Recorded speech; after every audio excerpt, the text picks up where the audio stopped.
My name is Caroline.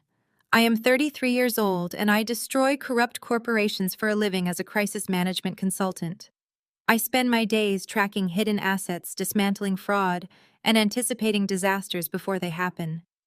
But the greatest disaster of my life was not a corporate client. It was my husband, Derek.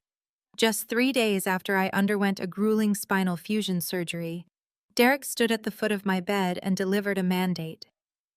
This Saturday, all 15 members of my extended family are arriving to stay at our house for 2 weeks, he told me. I stared at him through a haze of pain medication and replied that I had just had my spine surgically rebuilt with titanium screws. I begged him to postpone the visit. He looked at me with absolute disdain. "No one is waiting for your permission," he said coldly. "Just do as I tell you." I simply nodded. He had no idea that when his family forced their way through my front door, they were stepping directly into a trap I had meticulously set. The pain radiating down my lower back was a constant blinding fire. My surgeon had strictly ordered 4 weeks of absolute bed rest in a sterile, quiet environment. I was strapped into a rigid thoracic brace restricted by medical tape and fresh sutures, barely able to shift my weight without my nerves screaming in agony. I was lying in the master suite on Saturday afternoon, trying to focus on my breathing and the steady hum of my medical monitors when the heavy oak door of my bedroom was kicked open. It did not just swing open, it hit the wall with a violent crash. Brenda, my mother-in-law, marched into my sanctuary. She was a woman who wore too much cheap perfume and carried herself with an unearned sense of absolute authority. Behind her stood Derek, carrying her bags like an obedient servant. The house downstairs was already vibrating with the chaotic noise of 14 other relatives shouting, dragging luggage across my custom hardwood floors and demanding food. Brenda did not even look at my face. She did not ask how my surgery went. Instead, she heaved a massive hard-shell suitcase directly onto the foot of my bed.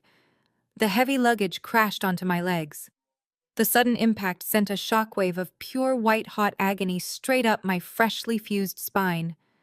I gasped, my vision going black at the edges as tears of pain involuntarily sprang to my eyes. Brenda just brushed off her hands and looked around my bedroom with a greedy gleam in her eye. She turned to Derek and announced that this room would do perfectly. She pointed a manicured finger at me and said that I needed to pack up my medical equipment and move down to the basement immediately.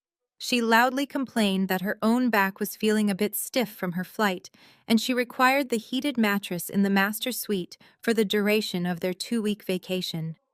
She added that I was just going to be lying around doing nothing anyway, so the damp basement couch would be perfectly fine for me. I looked at Derek, waiting for him to defend his bedridden wife.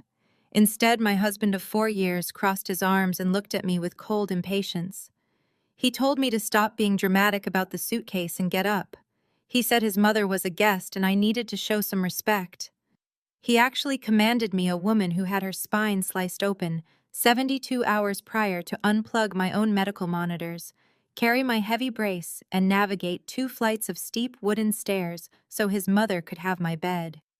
He wanted to look like the generous provider to his family, and he was completely willing to sacrifice my physical safety to buy their approval. In the past, the old Caroline might have cried. She might have pleaded for basic human decency and begged her husband to protect her. But my job had trained me to eliminate emotion during a crisis. I did not shed a single tear. I did not argue. I did not raise my voice. I simply reached under my pillow. My fingers wrapped around the sleek, modified smart home remote I had commissioned a private security firm to secretly install while Derek was away on a business trip weeks before my surgery. I knew my husband. I knew his mother. I knew this day was coming. I looked Brenda dead in the eye and pressed the red button. A loud mechanical warning siren chirped twice from the ceiling. Before Brenda or Derek could react, the acoustic panels above the foot of my bed split open. A heavy-duty hurricane-grade steel security shutter dropped from the ceiling with frightening speed. It slammed into the reinforced steel grooves installed in the floor with a deafening metallic boom. In less than 3 seconds, my bed area was completely sealed off from the rest of the master suite by an impenetrable wall of solid steel. It was the exact kind of security door used to protect high-end jewelry stores and bank vaults from armed robberies. Brenda and Derek were now standing on the other side of a barricade they could not possibly breach. Through the reinforced glass viewing slit at the top of the shutter, I could see Derek's face contort with absolute rage. He lunged forward and pounded his fists against the steel, screaming that I was insane. He yelled that this was his house and demanded I raise the barrier immediately. Brenda shrieked, backing away from the metal door as if it had offended her. I reached over to my bedside console and tapped the intercom button. My voice echoed cleanly through the high-end speakers installed in the ceiling on their side of the room. I told him this was a designated medical isolation zone. I informed them both that the steel shutter was equipped with seismic impact sensors. I warned them that if anyone tried to tamper with the barrier, hit it again, or attempt to pry it open, the system would automatically dispatch the local police and report an active domestic assault against a physically incapacitated patient. Derek kicked the steel door. He screamed that he was the man of the house and I could not lock him out of his own bedroom. He threatened to call a locksmith to tear the whole wall down. I adjusted my pillows, settled back into the warmth of my heated mattress, and pressed the intercom button one last time. Check your email, Derek. I zoomed in on the high-definition feed from my tablet. The camera hidden discreetly inside a smoke detector above my desk gave me a perfect aerial view of my home office. Felicia was moving with practiced efficiency. She did not bother turning on the main overhead lights. She relied on the pale glow of her smartphone flashlight to navigate the room. She was Derek's younger sister, a woman the family constantly shielded and enabled. Whenever items went missing at family gatherings, Brenda would quickly blame the catering staff or claim things were simply misplaced. But I knew exactly who Felicia was. I had run a background check on my husband's family shortly after we got engaged. I knew about her shoplifting arrests that had been quietly expunged and the secret addiction she hid behind her oversized designer sunglasses. My office was my inner sanctum. It housed highly sensitive corporate documents for my crisis management firm, but right now, it held something much more valuable to a desperate addict. Inside the bottom right drawer of my heavy mahogany desk was a secured lockbox. My surgeon had prescribed a large bottle of high-grade oxycodone to manage the excruciating bone-deep agony of my spinal fusion. Because I knew Derek's family was descending upon my house, I had refused to keep the medication in the master bathroom. I knew Felicia would sniff it out. I watched the screen as Felicia bypassed my bookshelves and ignored the expensive electronics sitting in plain sight on the credenza. She made a beeline straight for the mahogany desk. She dropped to her knees and pulled a thin metal tension wrench from her pocket. She was not just looking around randomly. She had come prepared to break into locked spaces. My spine throbbed with a sharp warning ache as I shifted my weight against the heated mattress. I kept my eyes glued to the tablet. Felicia jiggled the lock on the bottom drawer. It took her less than 30 seconds to pop the basic mechanical lock I had left on the desk itself. She pulled the drawer open and her flashlight beam illuminated the interior. There sat the combination lockbox containing my medication. But sitting right next to it was a vintage Cartier watch I had received as a bonus from a wealthy client 2 years ago. I watched Felicia's hands tremble. She reached out and grabbed the watch first. She shoved the heavy gold timepiece deep into the pocket of her cardigan without a second thought. Her kleptomania was a reflex, but the watch was just a warm-up. She immediately turned her attention to the lockbox. She pulled a heavy steel letter opener from the top of my desk and began wedging it under the lid of the box, trying to pry it open by brute force. She was scratching the beautiful mahogany wood of the desk with her frantic, violent movements.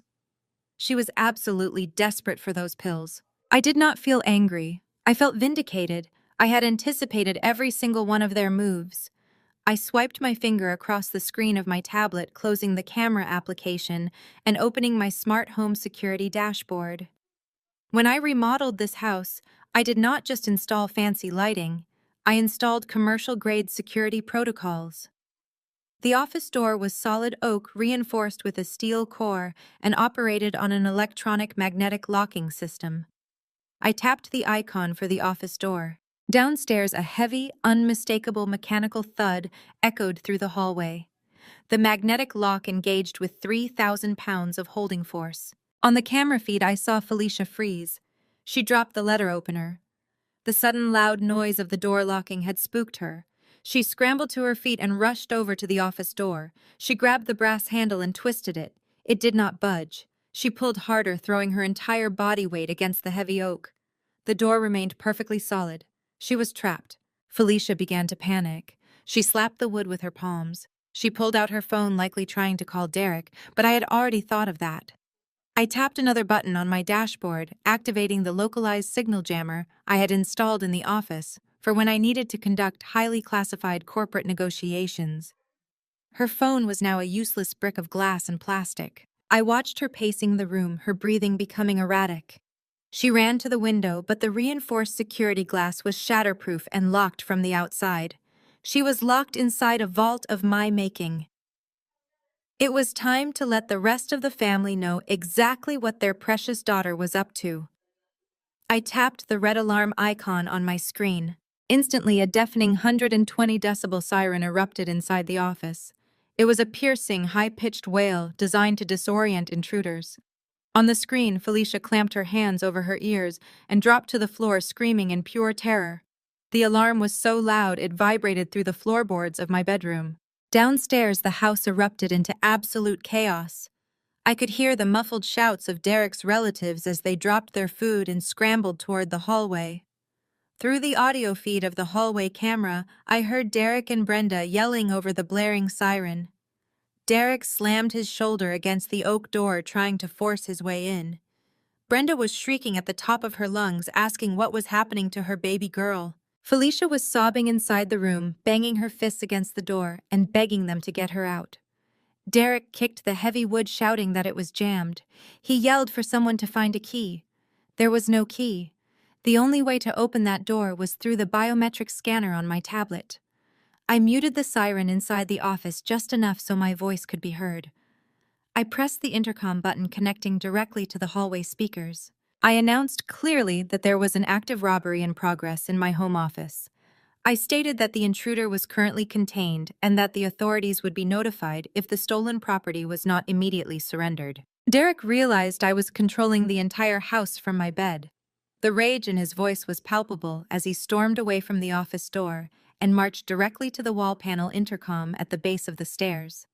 He slammed his fist against the talk button.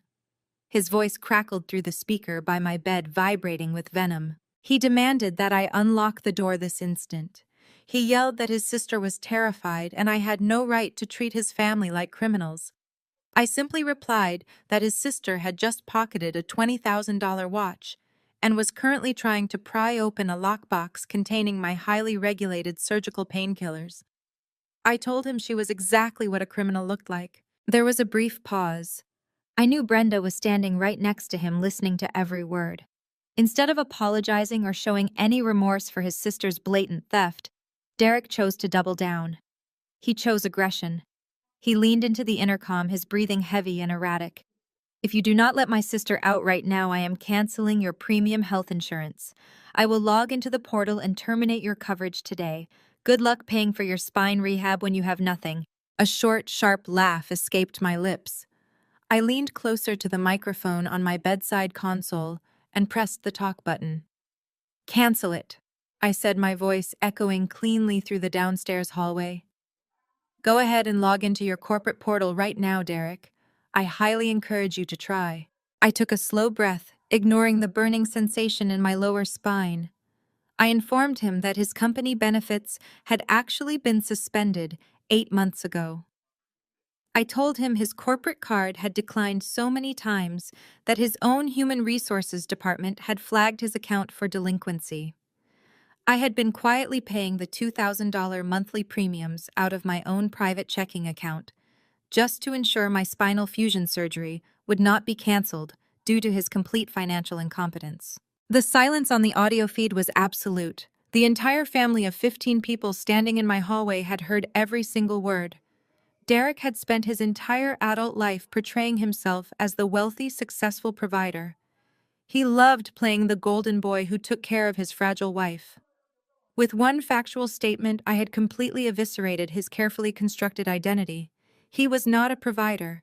He was a liability. I watched the camera feed as Derek's face drained of all color. Brenda stared at her son in utter shock. The illusion was broken. Derek could not handle the public humiliation. He let out a guttural scream, turned his back on his mother, and sprinted toward the garage. A minute later, he returned wielding a heavy iron crowbar. He swung it wildly at my home office door. He smashed the heavy iron against the beautiful custom oak. Wood splintered and cracked under his violent assault. He wedged the crowbar into the doorframe and threw his entire body weight against it. He was destroying a $3,000 door just to bypass the magnetic lock I had engaged. With a final, agonizing crack, the doorframe split open, the magnetic hold broke. Felicia stumbled out of the room, sobbing hysterically and clutching her chest. Derek pulled her into a hug, glaring up at the ceiling camera as if he had just won a war. But I noticed exactly what Felicia was doing. Even while crying in her brother's arms, her right hand was shoved deep into the pocket of her oversized cardigan, protecting the stolen vintage gold watch she had taken from my desk. She had not managed to pry open the lockbox containing my painkillers, but she had not left empty-handed either. The house settled into a tense, heavy atmosphere as evening approached. The relatives retreated to the living room and kitchen, speaking in hushed, anxious tones. I remained in my bed, cycling through the security feeds on my tablet. I watched them eat the expensive groceries they had raided from my pantry. I watched them claim the various guest bedrooms, spreading their luggage across my pristine carpets. But my attention was eventually drawn to one specific person on the screen: Jasmine. Jasmine was married to Derek's younger brother. She was a brilliant, resilient African-American woman who worked as a senior data analyst. From the moment she married into this family, I had watched Brenda treat her with nothing but subtle, vicious cruelty.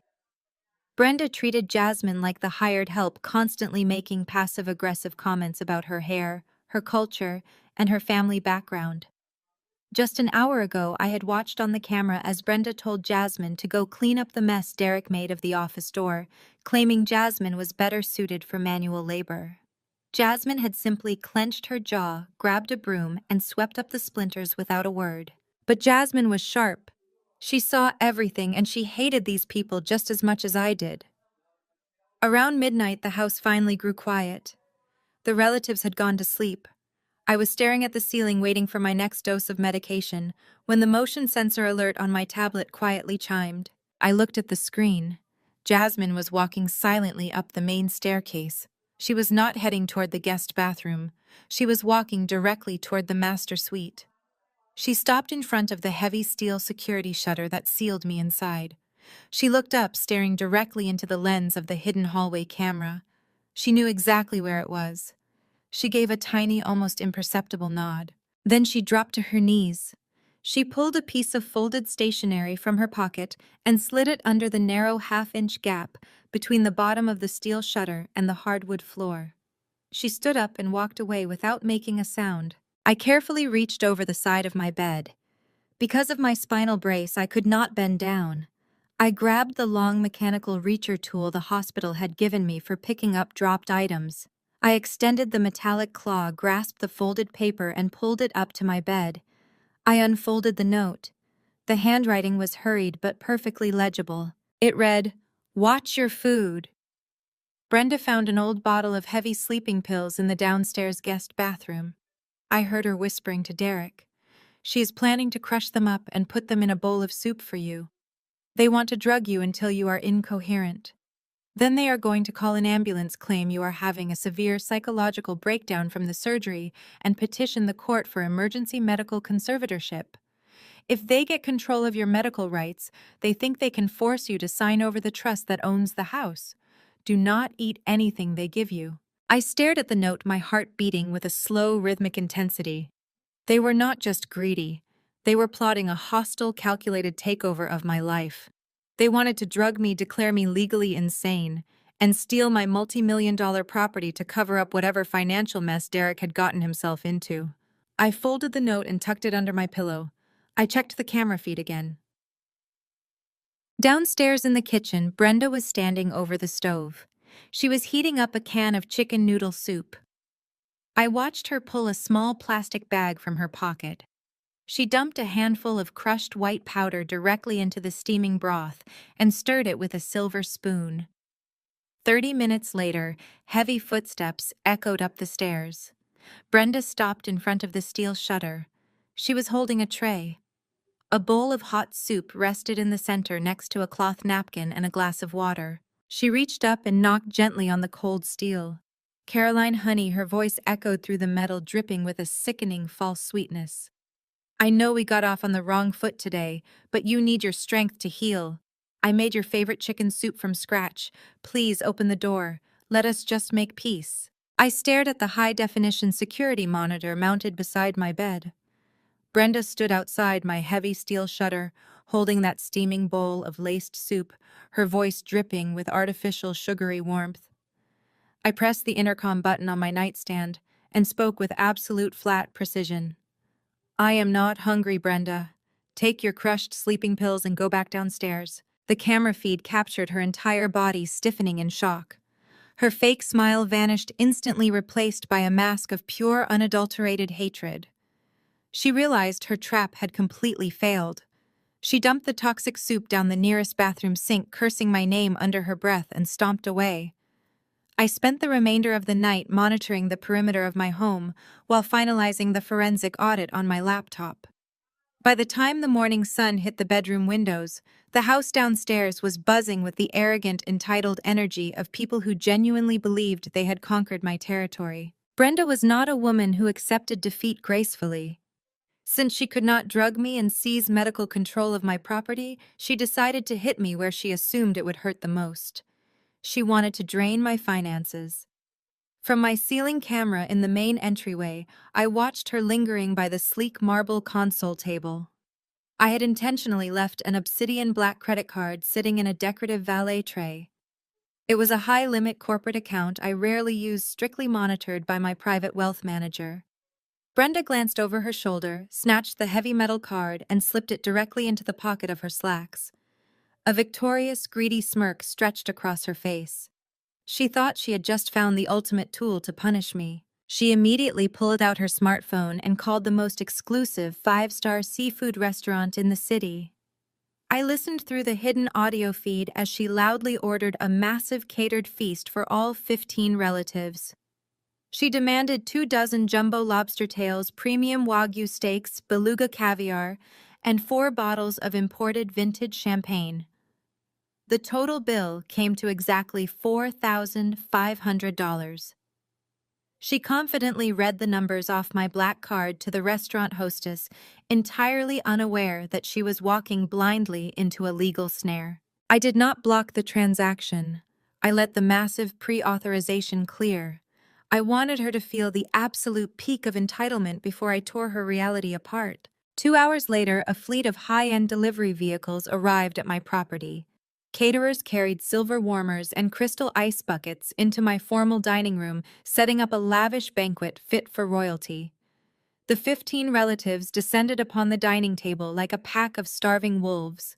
They popped the champagne corks, raising their glasses toward the ceiling, loudly mocking me for being a pathetic, crippled prisoner in my own home, while they feasted on my dime.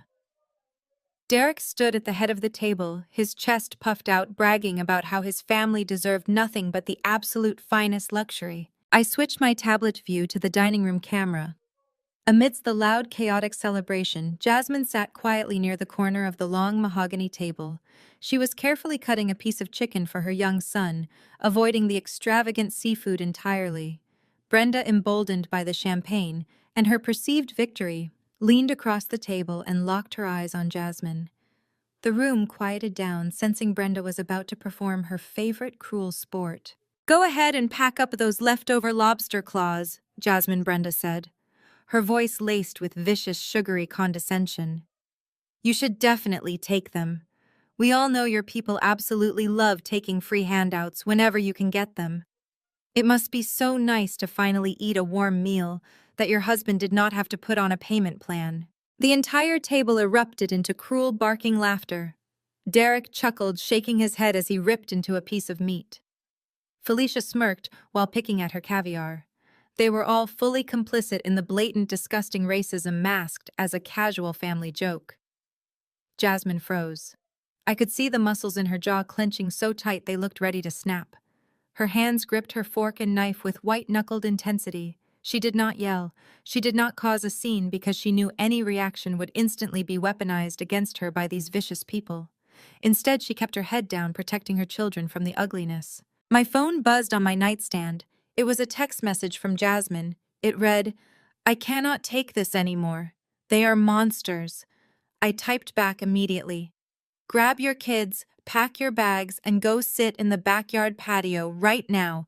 Do not stand near the front door. The show is about to start." I watched on the camera as Jasmine calmly wiped her son's mouth, stood up without a word, and quietly ushered her children out the sliding glass doors into the backyard. Brenda rolled her eyes and muttered something derogatory about Jasmine having a bad attitude. As soon as Jasmine was safely clear of the main house, I picked up my phone and opened my encrypted banking application. I tapped the screen and flagged the $4,500 restaurant charge as a fraudulent, unauthorized transaction on a stolen card. Then I called my bank's elite fraud department. I informed them that an intruder inside my home had stolen my physical card and used it to fraudulently purchase a massive catering order. The bank immediately reversed the funds. The massive payment to the restaurant was violently yanked back from their merchant account. I knew exactly how a five-star restaurant manager would react to losing nearly $5,000 in premium inventory to a common fraudster. Downstairs, Derek was in the middle of giving another pompous toast about his extreme success and his absolute authority over this household. He held a lobster tail in one hand and his champagne flute in the other, completely drunk on his own ego. He was telling his aunts and uncles that they could stay as long as they wanted, and that my money was his money. He was entirely oblivious to the harsh, blinding red and blue lights that suddenly began flashing against the dining room windows.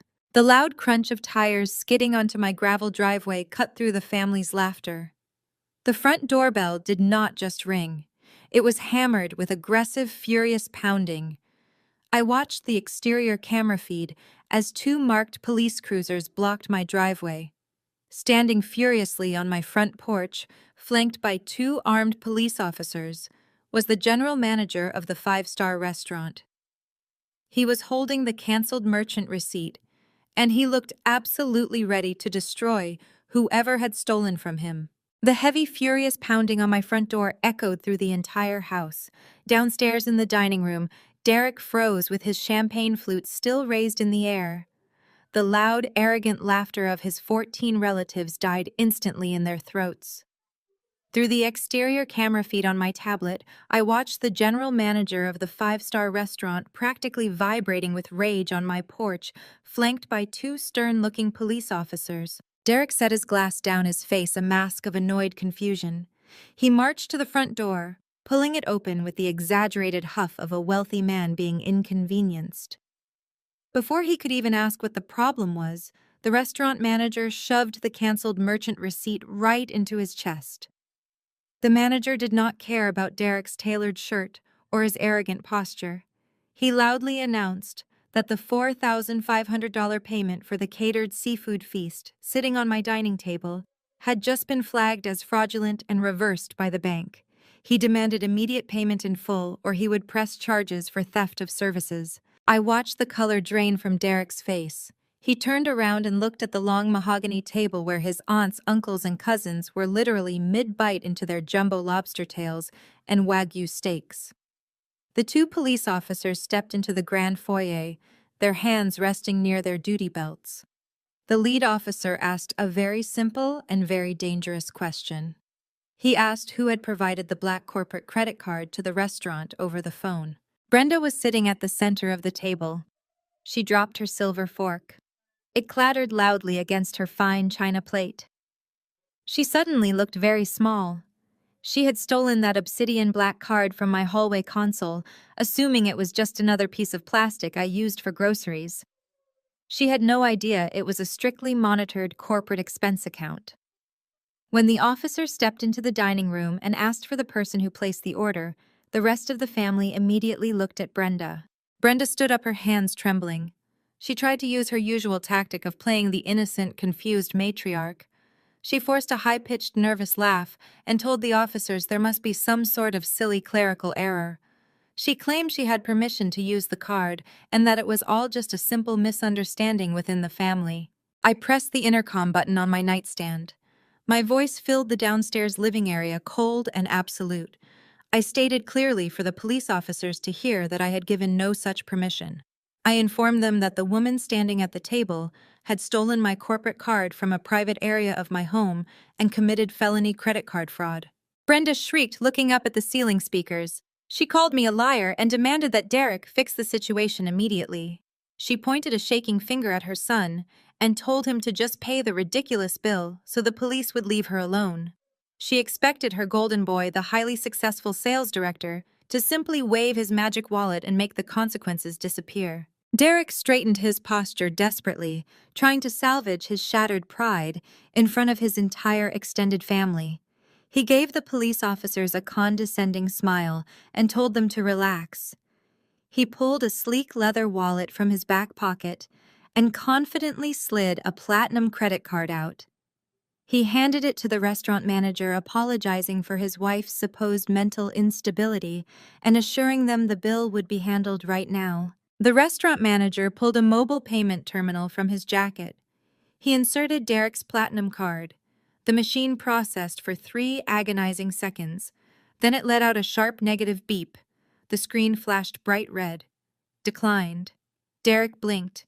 He snatched the card back, claiming the chip must be dirty.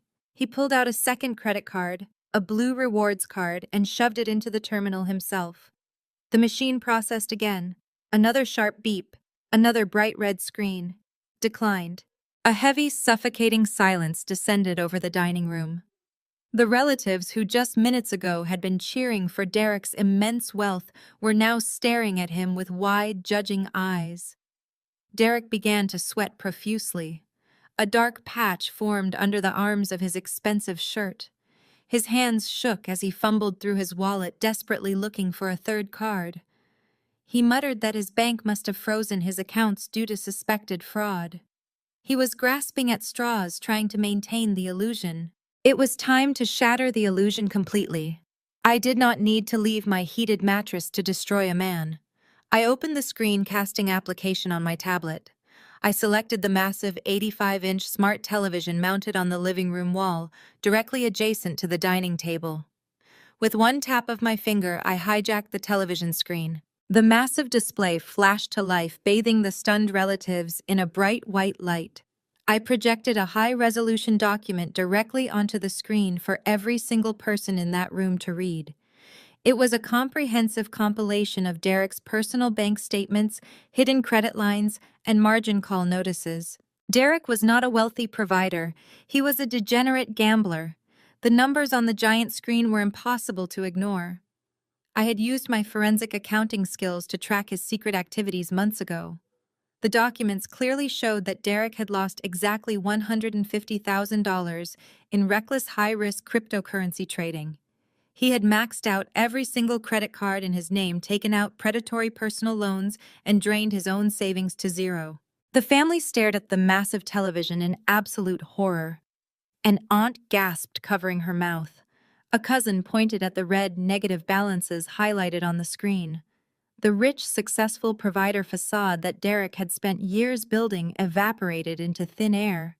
He stood in the middle of the dining room, holding a useless piece of plastic completely exposed as a broke, desperate fraud. The restaurant manager looked at Derek with pure disgust. He turned to the police officers and stated that since the bill could not be paid, he was pressing full charges for the stolen merchandise they had already consumed. The lead police officer stepped toward Brenda. He instructed her to turn around and place her hands behind her back. Brenda began to sob hysterically. She backed away, knocking over her crystal champagne flute. The glass shattered on the hardwood floor. She screamed for Derek to do something, to call his bank, to call a lawyer. But Derek could do nothing. He just stared at the television screen, displaying his financial ruin, paralyzed by his own public humiliation. The sharp, metallic click of handcuffs echoed loudly through the audio feed. The officers secured Brenda's wrists behind her back and began marching her toward the front door. She wailed, tears ruining her carefully applied makeup, begging the officers not to put her in a police car. Derek finally snapped out of his trance. His mother was being hauled away for a felony, and he did not have a single dollar to his name to post her bail or hire a defense attorney. He had absolutely no options left. He pulled out his phone, his fingers trembling violently. I watched the camera feed as he walked out onto the front porch, into the freezing night air, completely ignoring his mother being shoved into the back of a police cruiser. He dialed a number, holding the phone to his ear with pure desperation. I knew exactly what he was doing. He was forced to swallow the very last shred of his pride and beg his corporate boss for an emergency cash advance. The flashing red and blue lights of the police cruisers slowly faded down my tree-lined street, carrying Brenda away to the county jail. The heavy mahogany front door was shut, but through the ultra-sensitive exterior microphones of my porch camera, I could hear Derek perfectly. He was pacing back and forth on the frost-covered brick, shivering violently in the biting winter wind. He had forgotten to grab his designer coat in the chaos. He was holding his cell phone to his ear, with trembling fingers, his breath forming thick white clouds in the freezing night air. He was making the most humiliating phone call of his entire life. I watched him through the high-definition night vision feed. He had dialed the private cell phone number of his corporate chief executive officer, Mr. Beaumont. Derek had spent the last 3 years kissing up to this man, desperately trying to secure a regional director promotion that he was completely unqualified for. Now he was forced to swallow every last ounce of his manufactured pride. "Mr. Beaumont," Derek said, his voice cracking with panic and raw desperation. "I am so sorry to call you this late, sir. I have a massive family emergency. My mother has been detained due to a severe bank error, and my accounts are currently locked. I need a $5,000 cash advance on my salary to post her bail tonight. I swear to you, sir, it is just a misunderstanding, but I have absolutely no other options." The silence on the other end of the line must have been agonizing. Derek squeezed his eyes shut, bracing himself for rejection. But Mr. Beaumont did not fire him. The high-powered external microphone picked up the faint, tinny response from the phone speaker. Mr. Beaumont was a strict old-school businessman who valued corporate image above all else. He agreed to wire the bail money to a secure account, but his generosity came with a brutal, ironclad condition. "I will authorize the emergency transfer, Derek," Mr. Beaumont said, his voice cold and sharp. "But I expect absolute perfection tomorrow night. I am coming to your house for dinner to discuss your upcoming promotion and review your division numbers. If you cannot manage your personal life, you cannot manage my regional sales team. Do not embarrass me." Derek nodded frantically as if his boss could see him through the phone. "Yes, sir," he stammered, wiping cold sweat from his forehead. "Thank you, sir. My wife and I will have a perfect dinner ready for you. You will not be disappointed, I guarantee it." He ended the call and let out a long, shaky breath. He leaned against the brick pillar of the porch, staring out into the dark street. He had secured the $5,000 to bail out his felon mother, but he had just backed himself into an impossible corner. He had promised his chief executive officer a flawless dinner party in a house he did not own, hosted by a bedridden wife. He was actively abusing, surrounded by 14 hostile relatives who had just watched his entire fake billionaire facade crumble to ash on a giant television screen. I switched the camera feed back to the dining room. Inside the house, the remaining relatives were in a state of absolute panic. The extravagant $4,500 seafood feast sat rotting on the table untouched. Felicia was crying in the corner, gripping her oversized cardigan. The aunts and uncles were whispering furiously, pointing at the television screen that still boldly displayed Derek's $150,000 cryptocurrency debt. They had come here expecting a luxurious free vacation funded by a wealthy provider. Instead, they were trapped in a crime scene with a broke gambling addict. The front door swung open and Derek stormed back inside. The freezing wind whipped through the foyer before he slammed the heavy door shut. The house went dead silent. 14 pairs of judging eyes locked onto him. Derek did not apologize to them. He did not explain the debt on the screen. His narcissistic brain simply could not process the depth of his own failure. Instead, he immediately resorted to aggressive, tyrannical control. He pointed his finger at his aunts and cousins, ordering them to clean up the dining room and scrub the kitchen until it sparkled. He yelled that he had just secured the bail money for Brenda and that everything was fine. Then he marched directly to the bottom of the main staircase. He tilted his head back, staring up at the ceiling where he knew the intercom microphone was listening. His face was twisted into a mask of pure, unhinged malice. "Did you hear that, Caroline?" he screamed, his voice echoing off the hardwood floors and rattling the glass in the windows. "Mr. Beaumont is coming here tomorrow night. He is the chief executive officer of my entire company.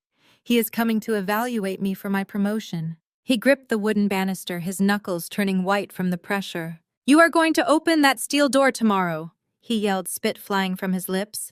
"You are going to put on a nice dress, hide your stupid back brace, and smile for my boss.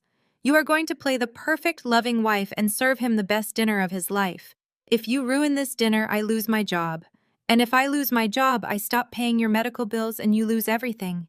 You will be out on the street with your broken spine. Do you understand me?" He stood there, chest heaving, waiting for my response. He genuinely believed his threat held weight. He genuinely believed he still possessed the power to destroy my life. He thought he was the master of this household, commanding a fragile, helpless woman. Upstairs in my secure, isolated sanctuary, I lay perfectly still on my heated mattress. A slow, deliberate smile spread across my face. I reached over to the bedside console and tapped the button to turn off the intercom completely. I did not give him the satisfaction of a single word. I simply stared at the ceiling and let the beautiful reality of the situation wash over me. Derek had just threatened me with Mr. Beaumont. He wanted me to behave for the chief executive officer to secure his promotion in the regional sales division. What my arrogant, foolish husband did not realize was that I knew exactly who Mr. Beaumont was. As a senior corporate crisis manager, I did not just work for local businesses. I worked for massive international conglomerates. For the past 3 weeks, my firm had been secretly retained by Mr. Beaumont himself to conduct a highly confidential forensic audit of a massive financial leak within his company. I had been quietly tracking hundreds of thousands of missing dollars in fake vendor invoices and offshore accounts. The financial leak was originating directly from the regional sales division, Derek's division. My husband thought he was bringing his boss to our home to secure a promotion. He had no idea he was delivering himself right into the hands of his executioner. Tomorrow night was not going to be a dinner party. It was going to be a slaughter. The morning sun pierced through the gaps in my blackout curtains, casting long, sharp shadows across my bed. Downstairs, the house was a frantic, miserable hive of activity. Derek had turned into a desperate tyrant. Through the security feeds on my tablet, I watched him pace the living room, barking aggressive orders at his aunts, uncles, and cousins. He forced them to scrub the hardwood floors on their hands and knees, desperately trying to erase the lingering stench of the rotting seafood from the night before. His mother was currently sitting in a jail cell. His bank accounts were empty, and the chief executive officer of his company was arriving in less than 10 hours to judge his entire existence. Derek was a man backed into an impossible, terrifying corner. He needed his home to look like the pristine castle of a highly successful sales director. He knew a massive hurricane-grade steel barricade sealing off the master bedroom would raise immediate catastrophic red flags for Mr. Beaumont. He could not simply tell his boss that his wife had locked him out. He needed the steel shutter gone, and he needed me out of sight. At 9 in the morning, an unmarked, rusted white van pulled into my gravel driveway. I watched through the exterior porch camera as a heavy-set man in grease-stained overalls stepped out carrying a massive canvas tool bag. Derek practically sprinted out the front door to greet him. He led the man upstairs, stopping right in front of my sealed bedroom door. I turned up the audio feed on my bedside monitor. Derek was spinning a frantic, pathetic lie. He told the man that our smart home security system had completely malfunctioned overnight. He claimed his poor, sick wife was trapped inside and was too heavily medicated to figure out how to open the door. The man looked at the industrial steel shutter, then looked back at Derek with obvious suspicion. Legally, a legitimate locksmith would require proof of home ownership and identification before drilling through a high-end security vault. Derek did not have the deed, so he bypassed the law using the only method he had left. He pulled a thick wad of cash from his pocket, the remainder of his emergency bail money advance, and shoved it directly into the man's greasy hand. The locksmith pocketed the cash and asked absolutely zero questions. He unzipped his heavy canvas bag and pulled out an industrial-grade diamond-tipped power drill. He pressed the heavy drill bit directly against the reinforced steel grooves of my barricade. He pulled the trigger. A deafening, high-pitched screech vibrated through the walls of the master suite.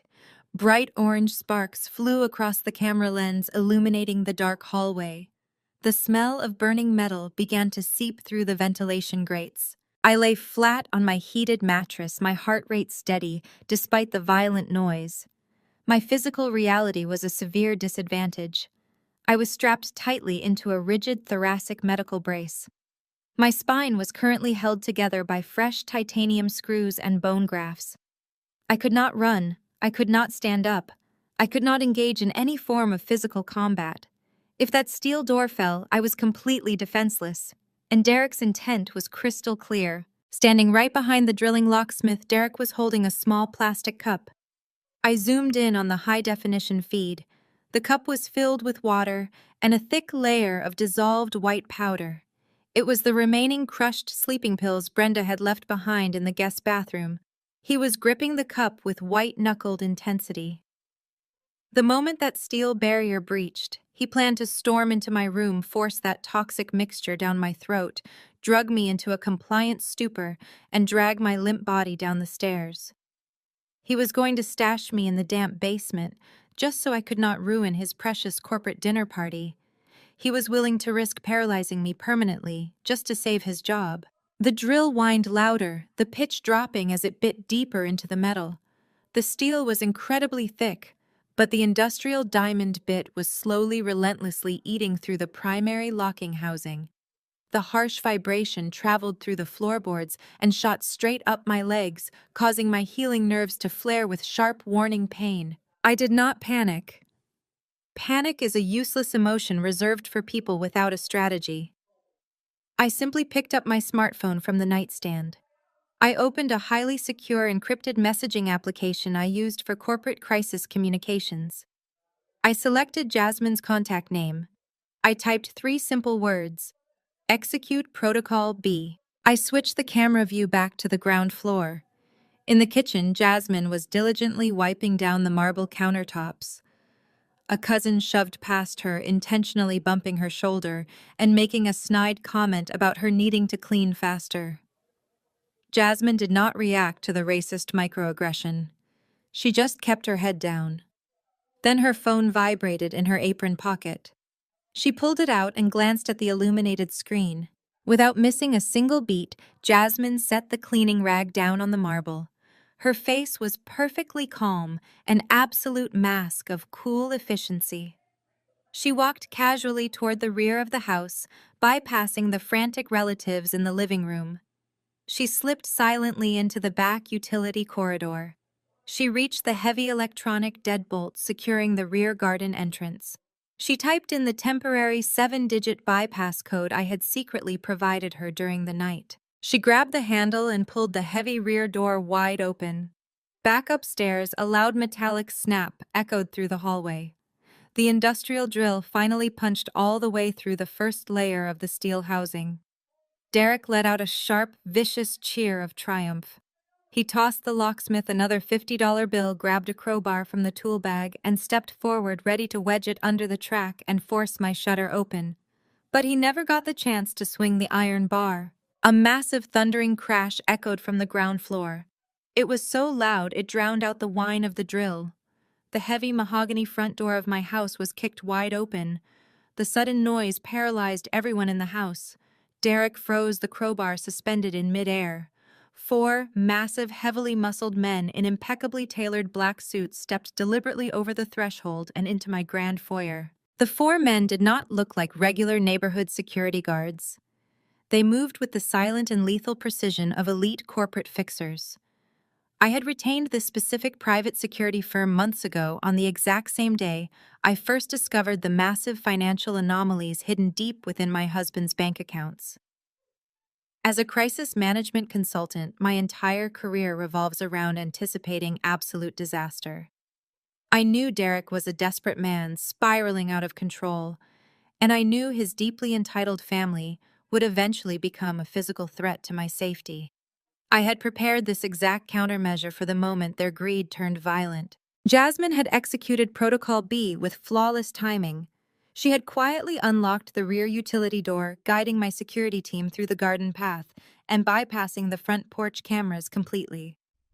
They had staged themselves right outside the front door, waiting for the perfect moment to breach the main hall. The leader of the security team, a towering man with cold gray eyes named Donovan, stepped deliberately toward the base of the wooden staircase. Derek and the greasy locksmith were frozen at the top of the landing. Derek dropped his heavy iron crowbar. It clattered loudly against the expensive hardwood floor, the sound echoing through the dead silence of the house. The locksmith, realizing he had just drilled into a highly secure vault, protected by serious professionals, threw his thick hands up in immediate surrender. He backed away from my sparked steel shutter, stammering that he was just hired for a standard lockout job and wanted absolutely no trouble. Donovan did not say a single word. He walked up the stairs with measured, heavy steps. He reached out and grabbed the locksmith tightly by the thick fabric of his grease-stained overalls. Two of the other guards moved in perfect synchronization, picking up the heavy canvas tool bag and the smoking diamond-tipped power drill. They marched the struggling, sweating locksmith backward down the staircase, dragged him across the grand foyer, and shoved him forcefully out the open front door. He landed hard on the frost-covered grass of my front lawn, his heavy tools scattering everywhere around him. One of the guards pulled the heavy mahogany front door shut, locking it with a resounding, definitive click. Derek finally snapped out of his paralyzed shock. His face turned a dangerous mottled shade of crimson. He puffed out his chest, trying desperately to project masculine authority in front of his terrified aunts and uncles, who were cowering together in the living room. He screamed at Donovan, demanding to know who gave these thugs permission to enter his private home. He reached into his pocket for his phone, threatening to call the police and have them all arrested for breaking and entering. Donovan remained perfectly still, his expression completely blank and unbothered. He reached into the inner breast pocket of his tailored black jacket and pulled out a crisp, thick piece of legal parchment. He stepped forward and pressed the document directly against my husband's chest, forcing Derek to take it. Derek looked down at the paper. His hands began to shake violently.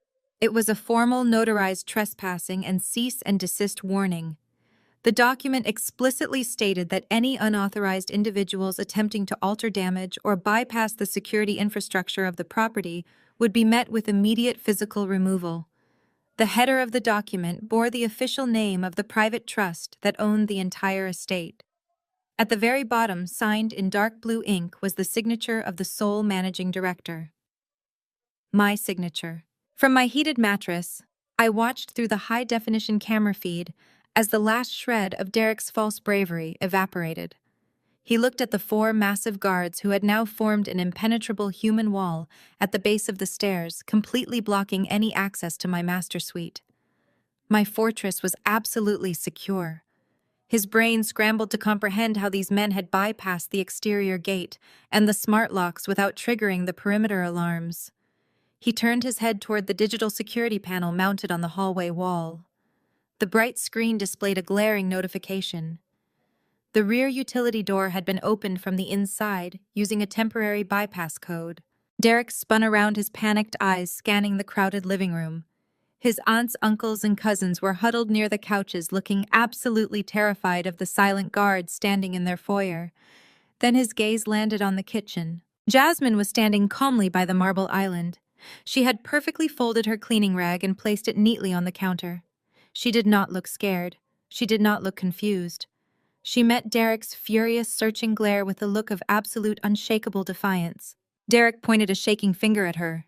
He screamed that she was the one who opened the door. He accused her of conspiring with a crazy, bedridden woman to ruin his life and destroy his entire career, right before his chief executive officer arrived. The rest of the family, completely desperate for a scapegoat to project their own massive failures onto, immediately turned their collective rage onto Jasmine like a pack of rabid wolves.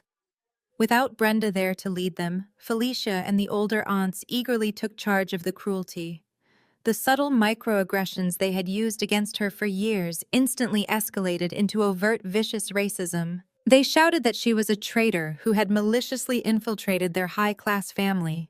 An older aunt yelled that they never should have let her kind Mary into their pure bloodline. Felicia, still sweating and shaking from her unfulfilled drug withdrawal, screamed that Jasmine was nothing but a street rat who brought violent thugs into their home because that was the only criminal culture she understood.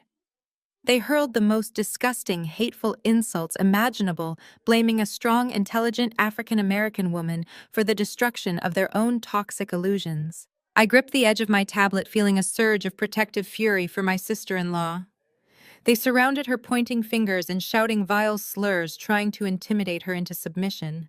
They thought she was weak. They thought she would drop her head, cry, and apologize just to keep the peace. They had absolutely no idea that they had just pushed her past the point of no return. The grand foyer of my home was practically vibrating with the toxic, frantic energy of Derek's cornered family. Realizing they had been completely outmaneuvered by a team of elite private security contractors, their collective panic instantly mutated into vicious, unfiltered hatred. They needed a scapegoat to absorb the shock of their own massive failures. They turned all of their predatory focus onto Jasmine, who was standing calmly by the kitchen island. Without Brenda there to dictate the narrative, Felicia and the older aunts eagerly took charge of the cruelty. The subtle, passive-aggressive microaggressions they had used against Jasmine for years instantly escalated into overt, disgusting hostility.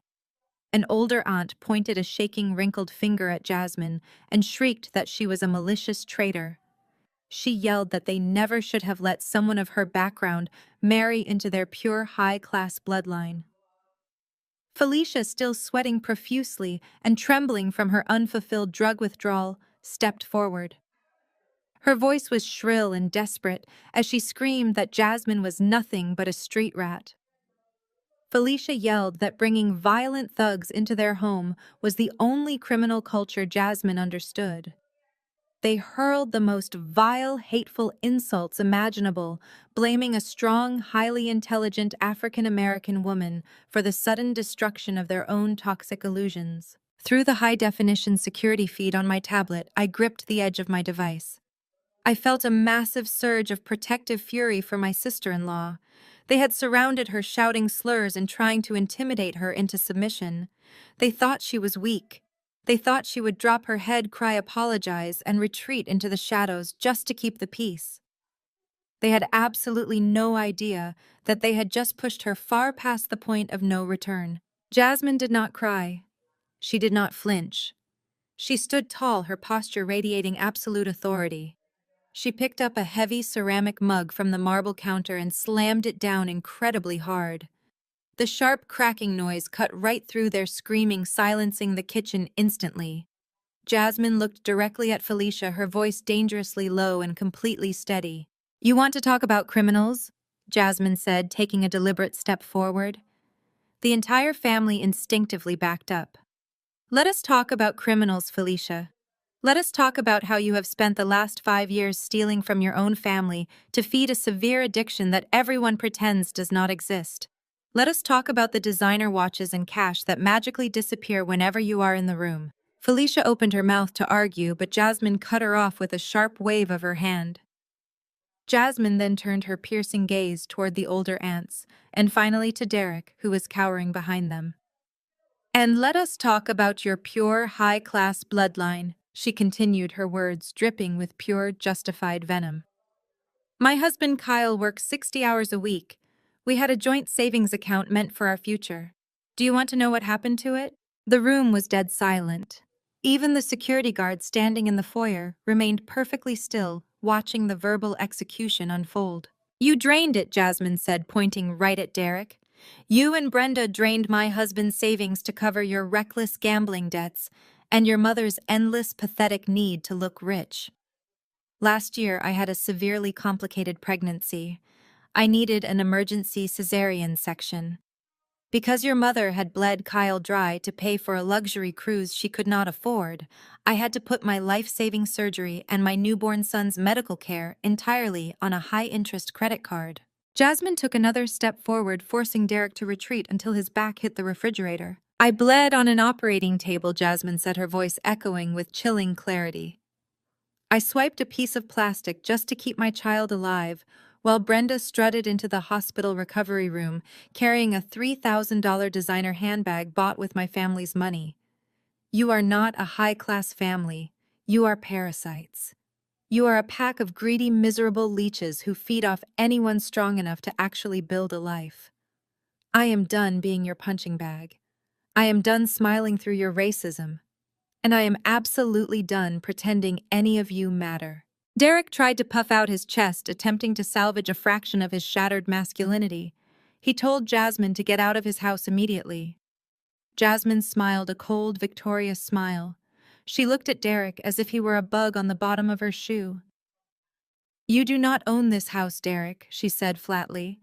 The woman upstairs owns it, and unlike you, I actually have her permission to be here.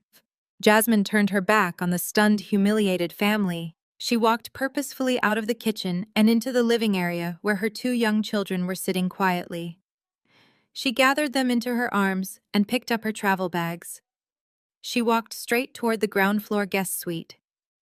As she approached the hallway, Donovan, the towering-lid security contractor, stepped aside respectfully.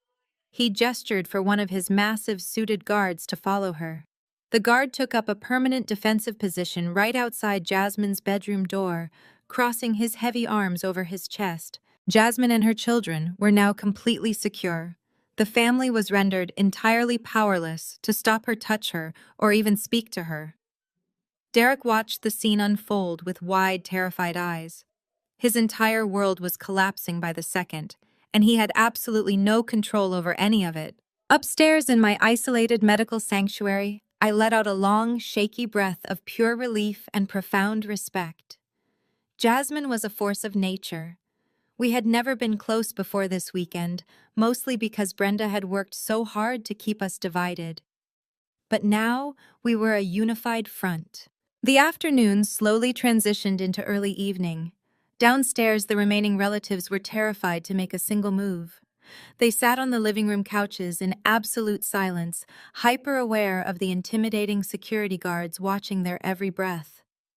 Derek was sweating profusely, frantically pacing the dining room, trying to figure out how he was going to explain this catastrophic disaster to his chief executive officer in just a few hours. I was reviewing a corporate risk matrix on my laptop when the motion sensor alert on my security dashboard quietly chimed. I glanced at the monitor. Jasmine had quietly slipped out of her guarded guest room. She walked silently up the main wooden staircase, bypassing the useless relatives below. She stopped right in front of the heavy steel security shutter that sealed me inside the master bedroom. She looked down at the floor, reached into the pocket of her jeans, and pulled out a small, sleek black object. She slid it smoothly under the narrow half-inch gap between the bottom of the steel shutter and the hardwood floor. I carefully reached over the side of my bed with my mechanical reacher tool. I grasped the small object and pulled it up onto my mattress. It was a high-capacity encrypted USB flash drive. My phone vibrated on my nightstand. It was a secure text message from Jasmine. I opened the message. It read, "I am a data analyst, Caroline." Last night, when Derek was in a complete panic trying to call his boss to bail Brenda out of jail, he left his company laptop open and totally unattended on the kitchen counter. I cloned his entire hard drive. You are going to want to see what your husband is really hiding. I stared at the illuminated screen of my phone, reading Jasmine's text message over and over again. A slow, genuine smile spread across my face. I looked down at the encrypted flash drive resting in the palm of my hand. My husband had always underestimated the women in his life. He treated Jasmine like an uneducated servant simply because of her race, and he treated me like a fragile piece of property. He had no idea that he had just forced two highly analytical women into an alliance that was about to completely obliterate his existence. Downstairs, the muffled sounds of absolute panic echoed through the floorboards. The remaining relatives were running around like headless chickens trying to scrub the house clean and prepare a gourmet dinner. Derek was barking orders, desperate to transform a hostile environment into a picture-perfect suburban home before his chief executive officer arrived. I tuned out their pathetic scrambling. I had work to do. I picked up my specialized encrypted laptop from the nightstand. I adjusted my posture against my spinal brace, ignoring the dull ache in my fused vertebrae. I plugged Jasmine's flash drive into the secure port. As a senior crisis management consultant and forensic auditor, I destroy corrupt corporations for a living. I am hired by international conglomerates to hunt down missing millions and ruthlessly excise white-collar criminals from the boardroom. Tracking the sloppy digital footprint of a mid-level sales director like my husband was not just easy, it was practically insulting to my intelligence. Jasmine had done a flawless job cloning the hard drive. Every single file, every cached email, every hidden folder from Derek's corporate laptop was now sitting right in front of me. I cracked his rudimentary passwords in less than 2 minutes. He used his mother's birth year and the word money for his master administrative lock. It was pathetic. I bypassed his weak encryption and dove straight into his local storage drives. I started with the financial spreadsheets. I already knew about his $150,000 cryptocurrency debt. I had exposed that to his entire family yesterday. But my professional instincts told me that a man like Derek did not just stop at bad investments. A desperate narcissist always seeks out another source of funding to maintain his illusion of wealth. I opened a hidden folder titled Regional Vendor Accounts and began cross-referencing the data with the official corporate ledgers. It took me exactly 14 minutes to uncover the massive rotting core of his entire life. Derek was not just a terrible investor, he was a brazen, reckless criminal. The spreadsheets revealed a meticulously planned but poorly executed embezzlement scheme. Over the past 2 years, Derek had been systematically creating fake vendor invoices. He had invented phantom logistics companies and shell consulting firms, routing payments directly from Mr. Beaumont's corporate accounts into a series of secondary bank accounts that Derek controlled. I highlighted the columns, running a quick macro to sum up the fraudulent transfers. The final number glared back at me in bright red pixels.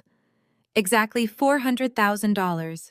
My husband had stolen nearly $500,000 from his own employer, and I immediately saw exactly where all that stolen money had gone. I pulled up the transaction histories of his secondary accounts. The embezzled funds had never been invested. They had been spent entirely on maintaining the extravagant lifestyle of his ungrateful family. I saw charges for Brenda's luxury Caribbean cruises.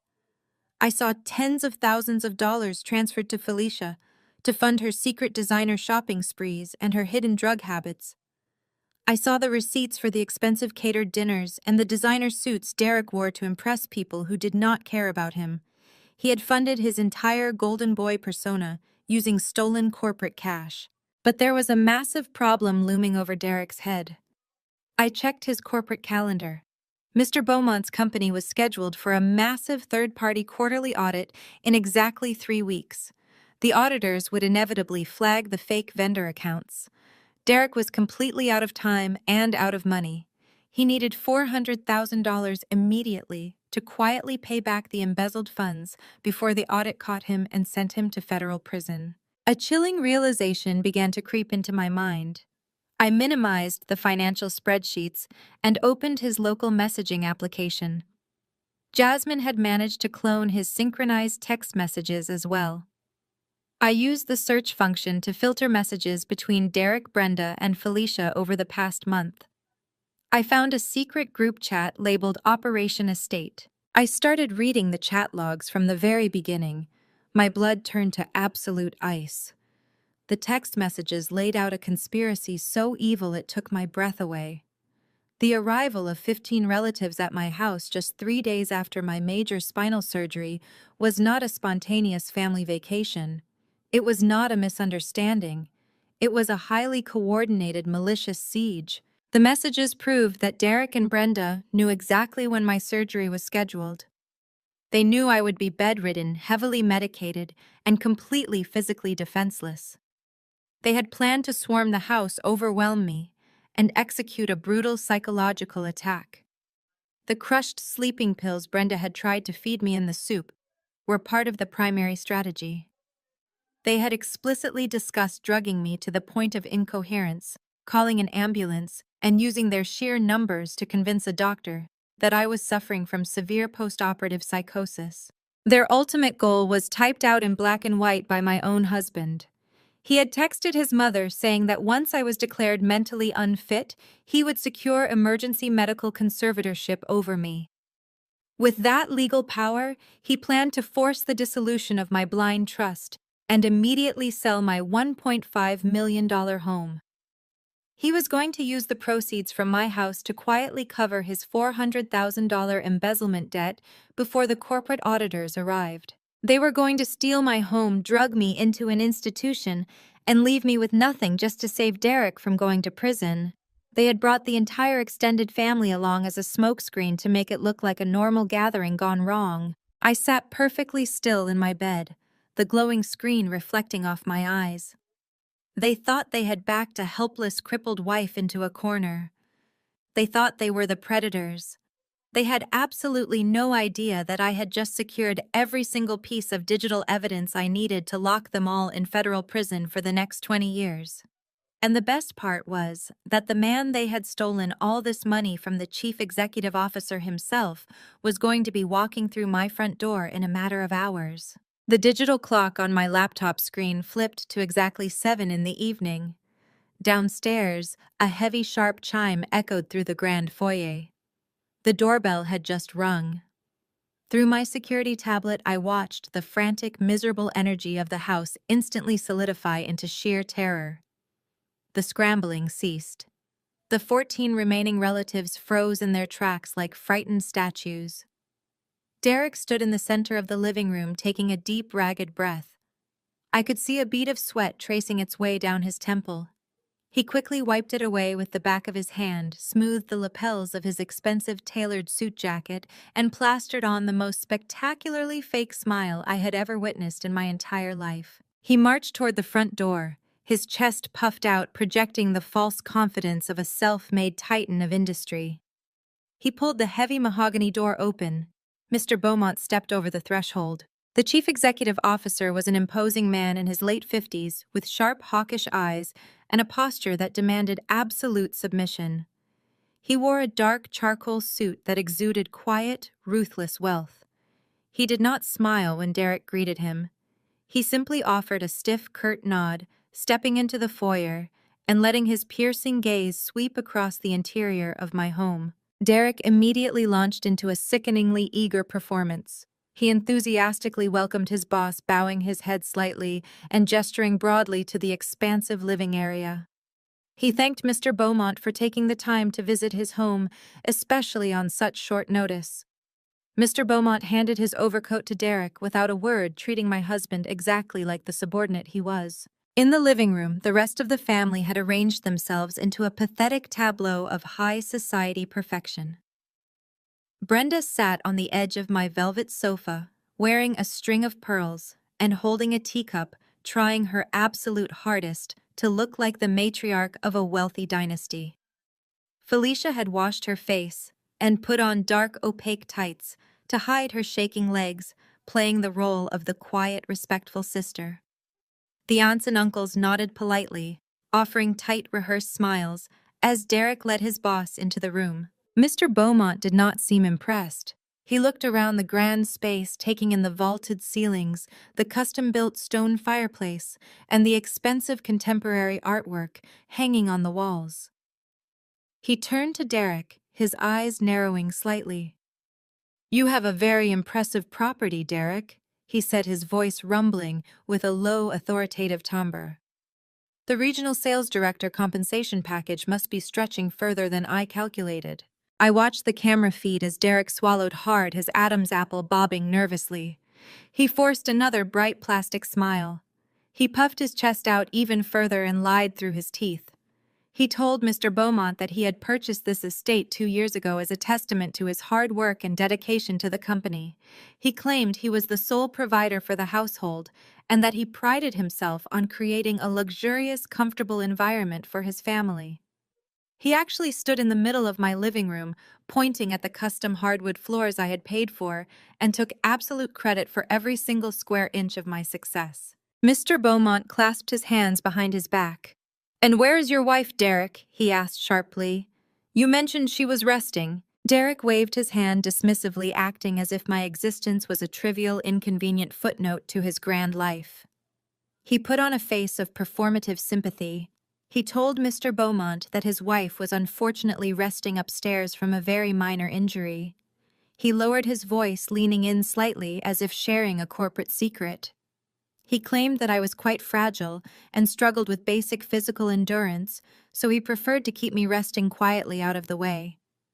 He assured his boss that he handled everything around the house, so I would not have to worry my pretty little head about a single thing. Up in the master suite, I stared at the tablet screen, a cold, satisfied rage burning perfectly steady in my chest. He was calling me fragile. He was calling me minor. He was setting the stage to declare me mentally and physically unfit so he could execute his master plan to steal my property and pay off his $400,000 embezzlement debt.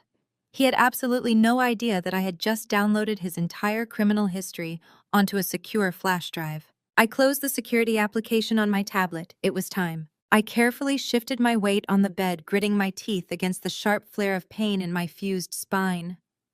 I reached for the motorized controller on my nightstand. Slowly, methodically, I transitioned from the bed into the high-end motorized wheelchair I had rented for my recovery. I was not wearing pajamas. I had spent the last hour meticulously dressing myself. I wore a stunning tailored emerald green silk pantsuit that draped elegantly over my rigid medical brace, completely concealing it. I applied a sharp, bold layer of dark red lipstick. I did not look fragile. I looked like a corporate executioner ready to deliver a fatal blow. Downstairs, Derek was desperately trying to herd Mr. Beaumont into the formal dining room. The relatives had scrambled together a passable dinner using whatever expensive groceries they could salvage. Derek pulled out a chair for his boss, his voice pitching higher with nervous energy as he tried to steer the conversation directly toward his upcoming promotion. He was talking fast, sweating profusely, promising Mr. Beaumont that he had revolutionary strategies to maximize the profit margins in the regional sales division. Mr. Beaumont sat down, but he did not pick up his fork.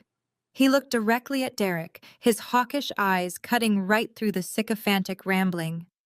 He stated coldly that before they discussed any promotions, they needed to discuss a series of highly concerning financial discrepancies the internal accounting department had flagged just yesterday. Derek froze. The color instantly drained from his face. His mouth hung open, a silent gasp of pure unadulterated terror trapping the air in his lungs. The relatives at the table stopped moving, their forks hovering uselessly over their plates. Before Derek could formulate a single pathetic lie to defend his massive embezzlement, a sound cut through the suffocating tension in the dining room. It was a low, steady, mechanical whir. The noise was coming from the center hallway directly adjacent to the dining area. Derek spun around, his eyes wide with panic. The relatives turned their heads in absolute confusion. Mr. Beaumont frowned, looking toward the source of the mechanical hum. It was the medical elevator. I had installed the commercial-grade residential elevator years ago when I first bought the house specifically to accommodate my disabled father when he came to visit. It connected the upstairs master hallway directly to the ground floor foyer. Derek had entirely forgotten it existed because he never cared about anyone's medical needs but his own. The mechanical humming stopped with a soft, definitive chime. Every single person in the dining room stared at the brushed steel doors of the elevator. The tension in the house snapped tight like a wire about to break. The heavy steel doors smoothly, silently slid open. The heavy brushed steel doors of the medical elevator glided open with a soft, expensive hiss. The grand foyer of my home, which had been suffocating under the thick, terrified silence of the dining room, suddenly felt like a theater stage right as the main curtain raised. The overhead recessed lighting caught the polished metal of my chair, casting sharp, brilliant reflections against the custom hardwood floors. I did not emerge looking like a victim. I did not look like the fragile, broken, bedridden wife my husband had just pitifully described to his chief executive officer. I emerged looking like a corporate executioner. I was seated upright in a top-of-the-line motorized carbon fiber wheelchair. I had spent the last hour meticulously transforming myself. The emerald green silk pantsuit I wore was a masterpiece of bespoke tailoring, draped perfectly to conceal the rigid, bulky thoracic medical brace holding my fused spine together. The vibrant jewel tone of the silk contrasted sharply with my pale skin and the dark, bold layer of crimson lipstick I had applied. My hair was pulled back into a severe, flawless twist. Every single detail of my appearance was mathematically calculated to project absolute, undeniable power. In the world of crisis management, optics are your first and most lethal weapon. I did not ride out of that elevator alone. Donovan, the towering lead private security contractor, stepped out first. His massive frame and tailored black suit immediately sucked whatever remaining oxygen was left out of the room. A second security guard stepped out precisely a second later, mirroring Donovan's movements. They flanked my motorized wheelchair like elite Secret Service agents protecting a head of state. They stood with their hands clasped loosely in front of them, their cold professional eyes scanning the dining room and identifying every single person as a potential threat. The 14 relatives sitting around the mahogany dining table completely froze. An older aunt actually dropped her wineglass. It tipped over, spilling dark red liquid across the expensive white linen tablecloth, but nobody moved to clean it up. Felicia, who had been trying to shrink into the shadows of the living room, pressed her back hard against the wall, her eyes wide with unadulterated terror at the sight of the security guards. But nobody's reaction was more spectacular than my husband's. Derek stood at the edge of the dining room, his body rigid, his brain clearly short-circuiting, as his two entirely separate, irreconcilable worlds collided. He had spent the last hour spinning a pathetic web of lies to his boss, painting himself as the wealthy provider, and me as a weak, irrelevant burden resting upstairs. Now the undeniable truth was rolling smoothly across the foyer floor, heavily guarded and looking like absolute royalty. Panic pure and primal overtook his features. He forgot that Mr. Beaumont was sitting less than 10 feet away from him. He forgot his professional composure. He broke out of his paralyzed stance and lunged forward, sprinting across the foyer to intercept me before I could fully enter the dining room's line of sight. Derek crouched down low, bringing his face level with mine, physically blocking my motorized chair from moving forward. The smell of his expensive, heavy cologne mixed with the sharp, sour stench of extreme nervous sweat rolled off his skin. His pupils were dilated. His hands gripped the armrests of my wheelchair, his knuckles turning stark white from the pressure. He leaned in close, his voice dropping to an aggressive, venomous whisper intended only for my ears. "Get back upstairs right now, you absolute psycho!" he hissed, his breath hot against my face.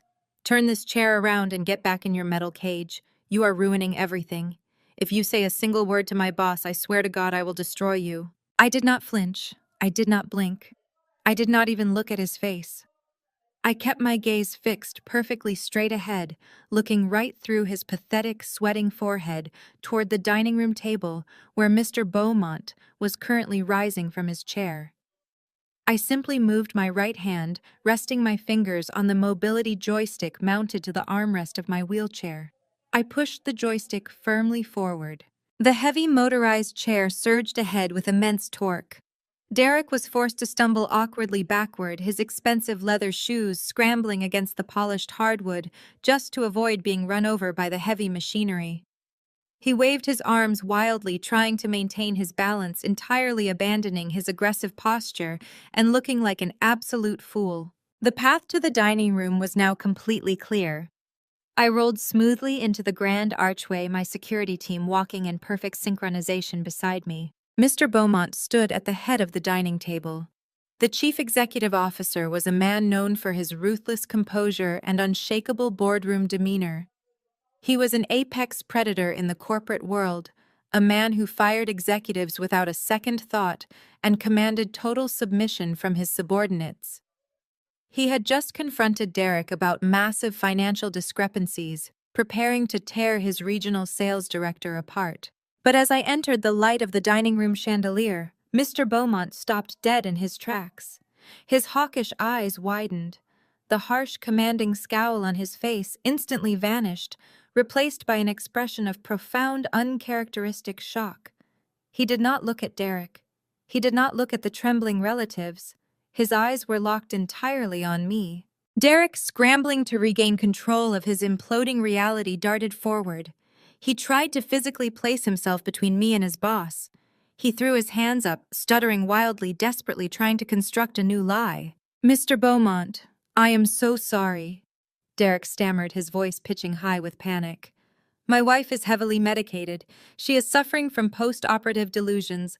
Please ignore her. I will have the nurses take her back upstairs immediately. Just give me 1 second to handle this." Mr. Beaumont completely ignored Derek.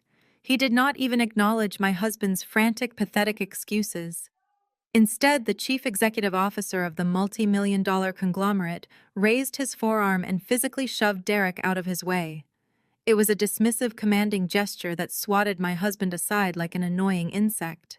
Mr. Beaumont stepped around the mahogany table and rushed directly toward my wheelchair.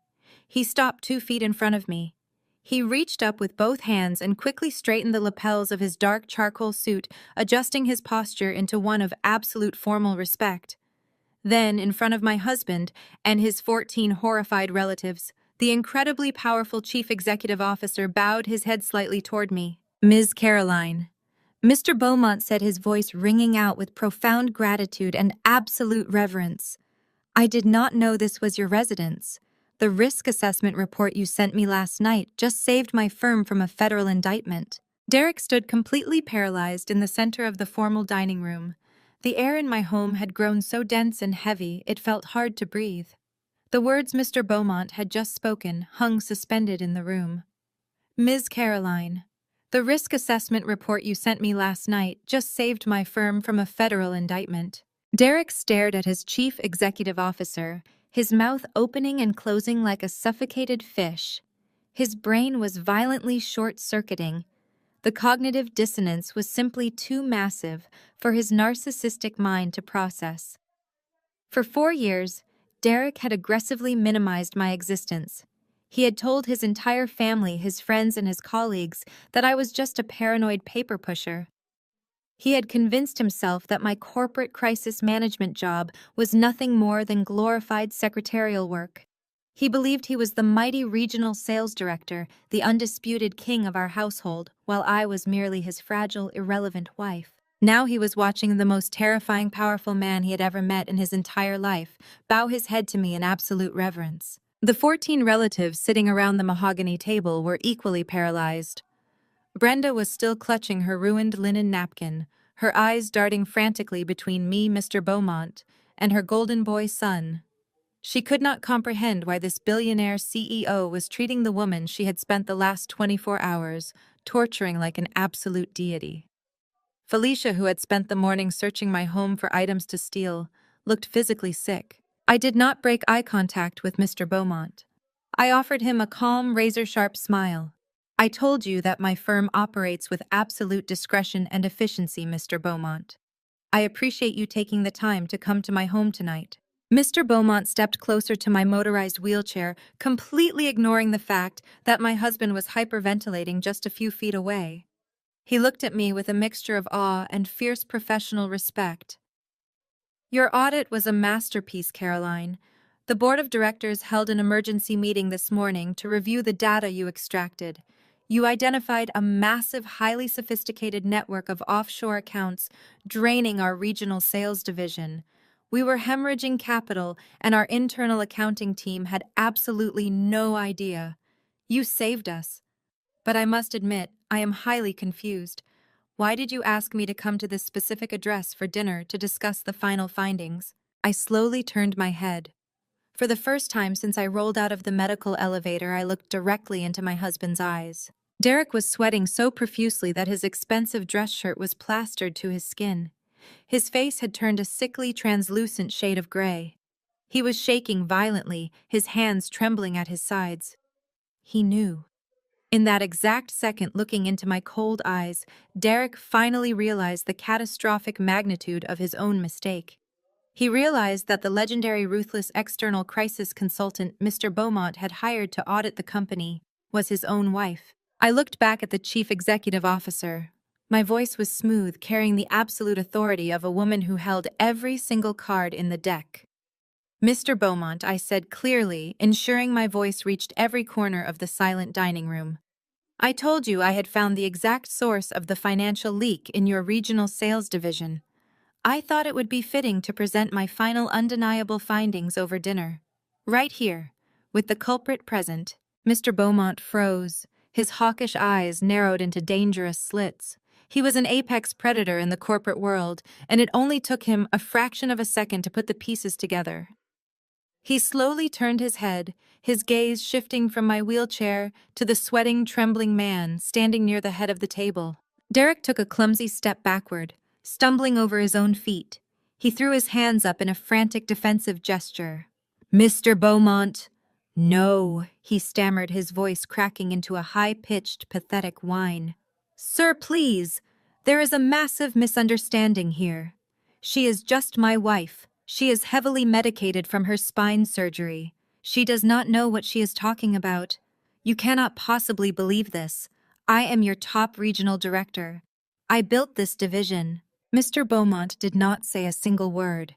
He just stared at Derek, his expression hardening into pure lethal ice. Derek turned his panic toward me. He lunged a half-step forward, but my two towering private security guards instantly shifted their weight, blocking his path with their massive frames. Derek pointed a shaking finger at me.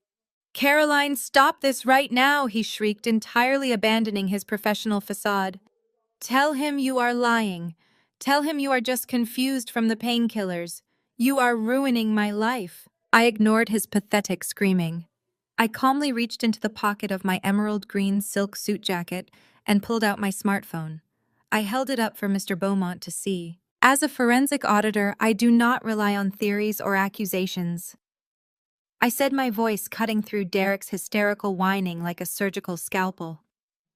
I rely on undeniable hard data.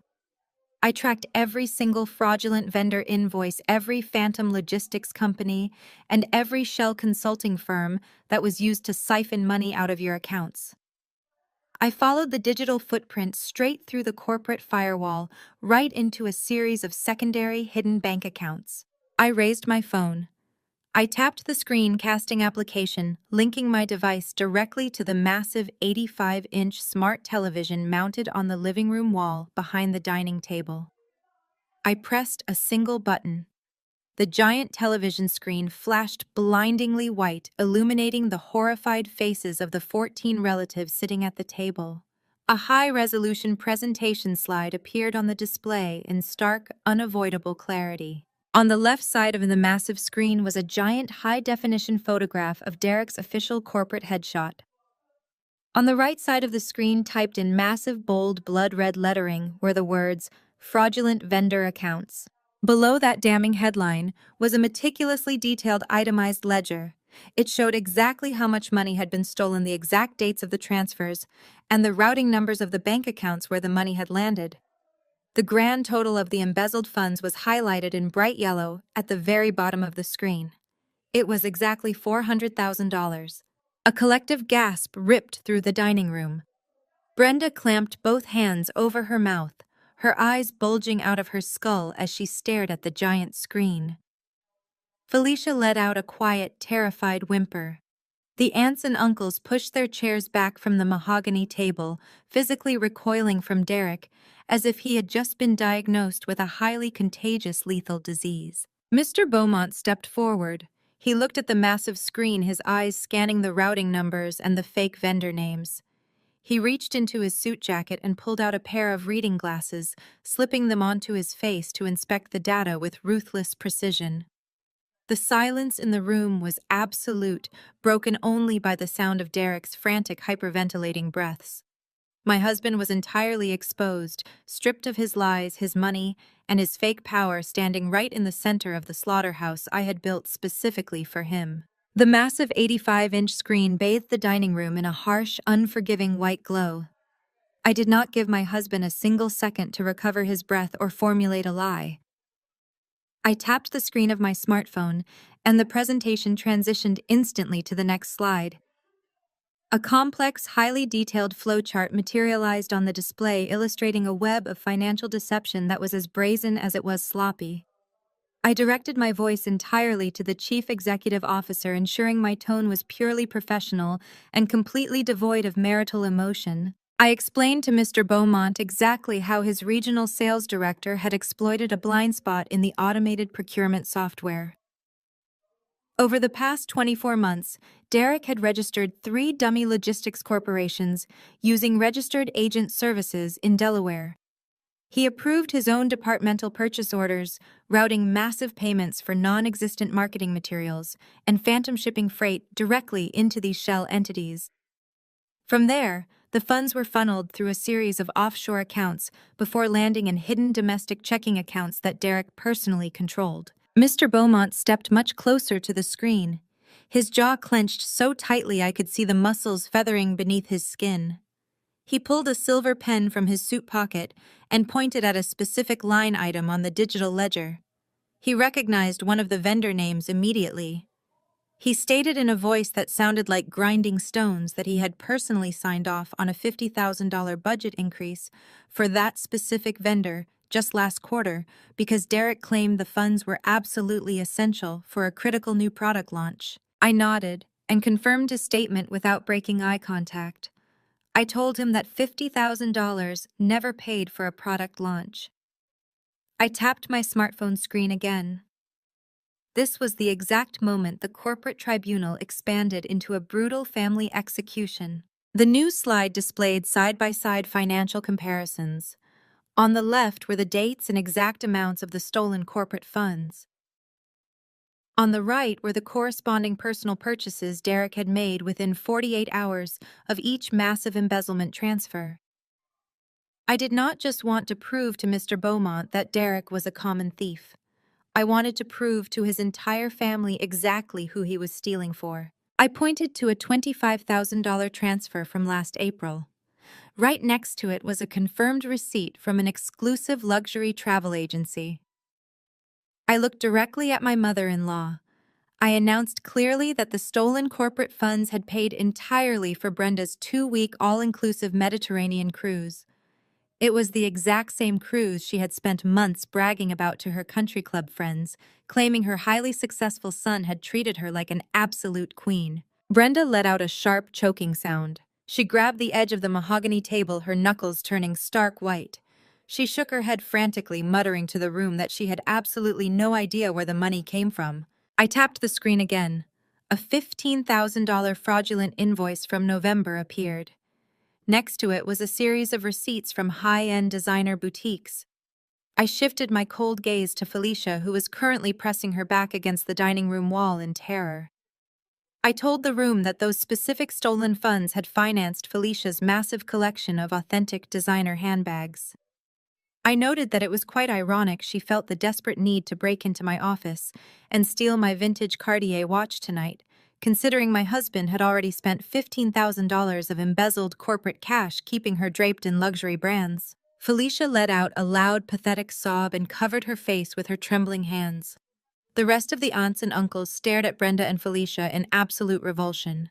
The older relatives were finally realizing that the extravagant upper-class lifestyle they had envied and praised for years was entirely funded by felony grand larceny. I saved the final piece of digital evidence for the grand finale. I projected the transaction from just 24 hours ago. It was a fresh $4,500 withdrawal from Derek's hidden checking account.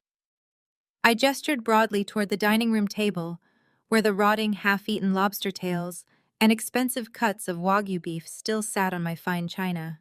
I told Mr. Beaumont that his stolen company revenue had literally paid for the seafood feast sitting right in front of him.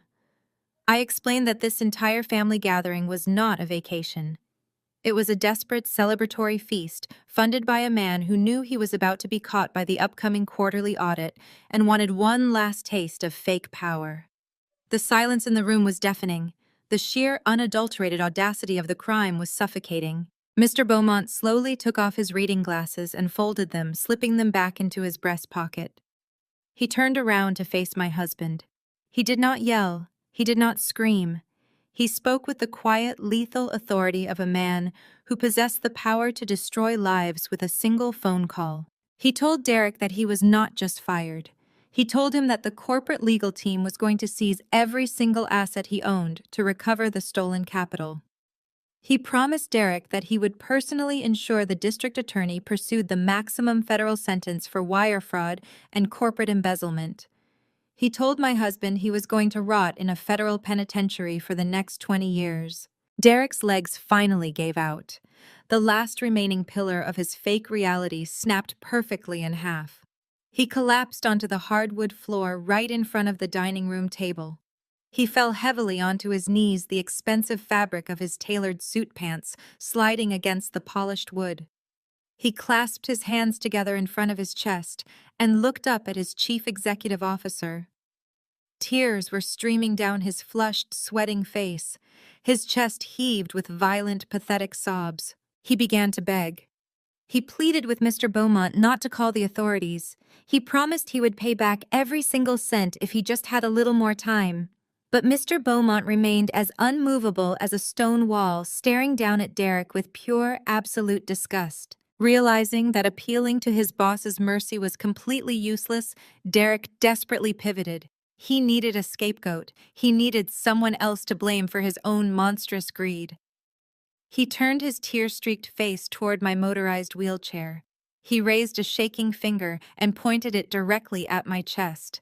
He looked back up at Mr. Beaumont and screamed the most disgusting fabricated lie he could possibly invent. He cried out that I had forced him to do it. He sobbed hysterically, claiming that he was just a desperate, loving husband trying to save his fragile wife. He yelled that he had to steal the $400,000 to pay for my incredibly expensive spinal surgeries and my luxury medical treatments. He swore to his boss that I had drained his legitimate bank accounts and he only embezzled the corporate funds because he was terrified I would die without the best medical care. The pathetic echo of my husband's lie hung suspended in the heavy air of the formal dining room. He was actually kneeling on the hardwood floor, crying crocodile tears, attempting to use my broken spine to shield himself from a federal prison sentence. He genuinely thought that playing the desperate, loving husband, forced into a corner by his wife's tragic medical needs, would win him sympathy from a ruthless chief executive officer. He thought he could manipulate Mr. Beaumont by painting himself as a noble martyr who only stole corporate funds to keep me alive. Mr. Beaumont did not say a single word. He slowly turned his head to look at me, waiting for my response. The entire room held its breath, trapped in the suffocating tension of the moment. I did not show an ounce of anger. I looked down at my husband in his ruined, sweat-soaked suit, and I felt nothing but absolute surgical precision. I raised my smartphone in the air. I told Derek that he was right about one specific thing. Spinal fusion surgery is incredibly expensive. I pressed the button on my screen to transition to the final slide of my presentation. The giant 85-inch television flashed brightly, replacing the fraudulent vendor ledgers with a series of highly detailed certified medical billing statements. I narrated the hard data for the silent room. I explained that the total cost of my complex surgical procedure, my extended hospital stay, and my ongoing physical rehabilitation amounted to just over $180,000. I pointed to the upper right corner of the screen. I noted that my premium corporate health insurance, the exact same insurance Derek had viciously threatened to cancel just yesterday to punish me, had covered exactly $160,000 of that total. I then highlighted the remaining balance at the bottom of the screen. I displayed the certified bank transfer confirmation showing that the final $20,000 had been paid in full directly from my own private savings account. Derek had contributed absolutely nothing.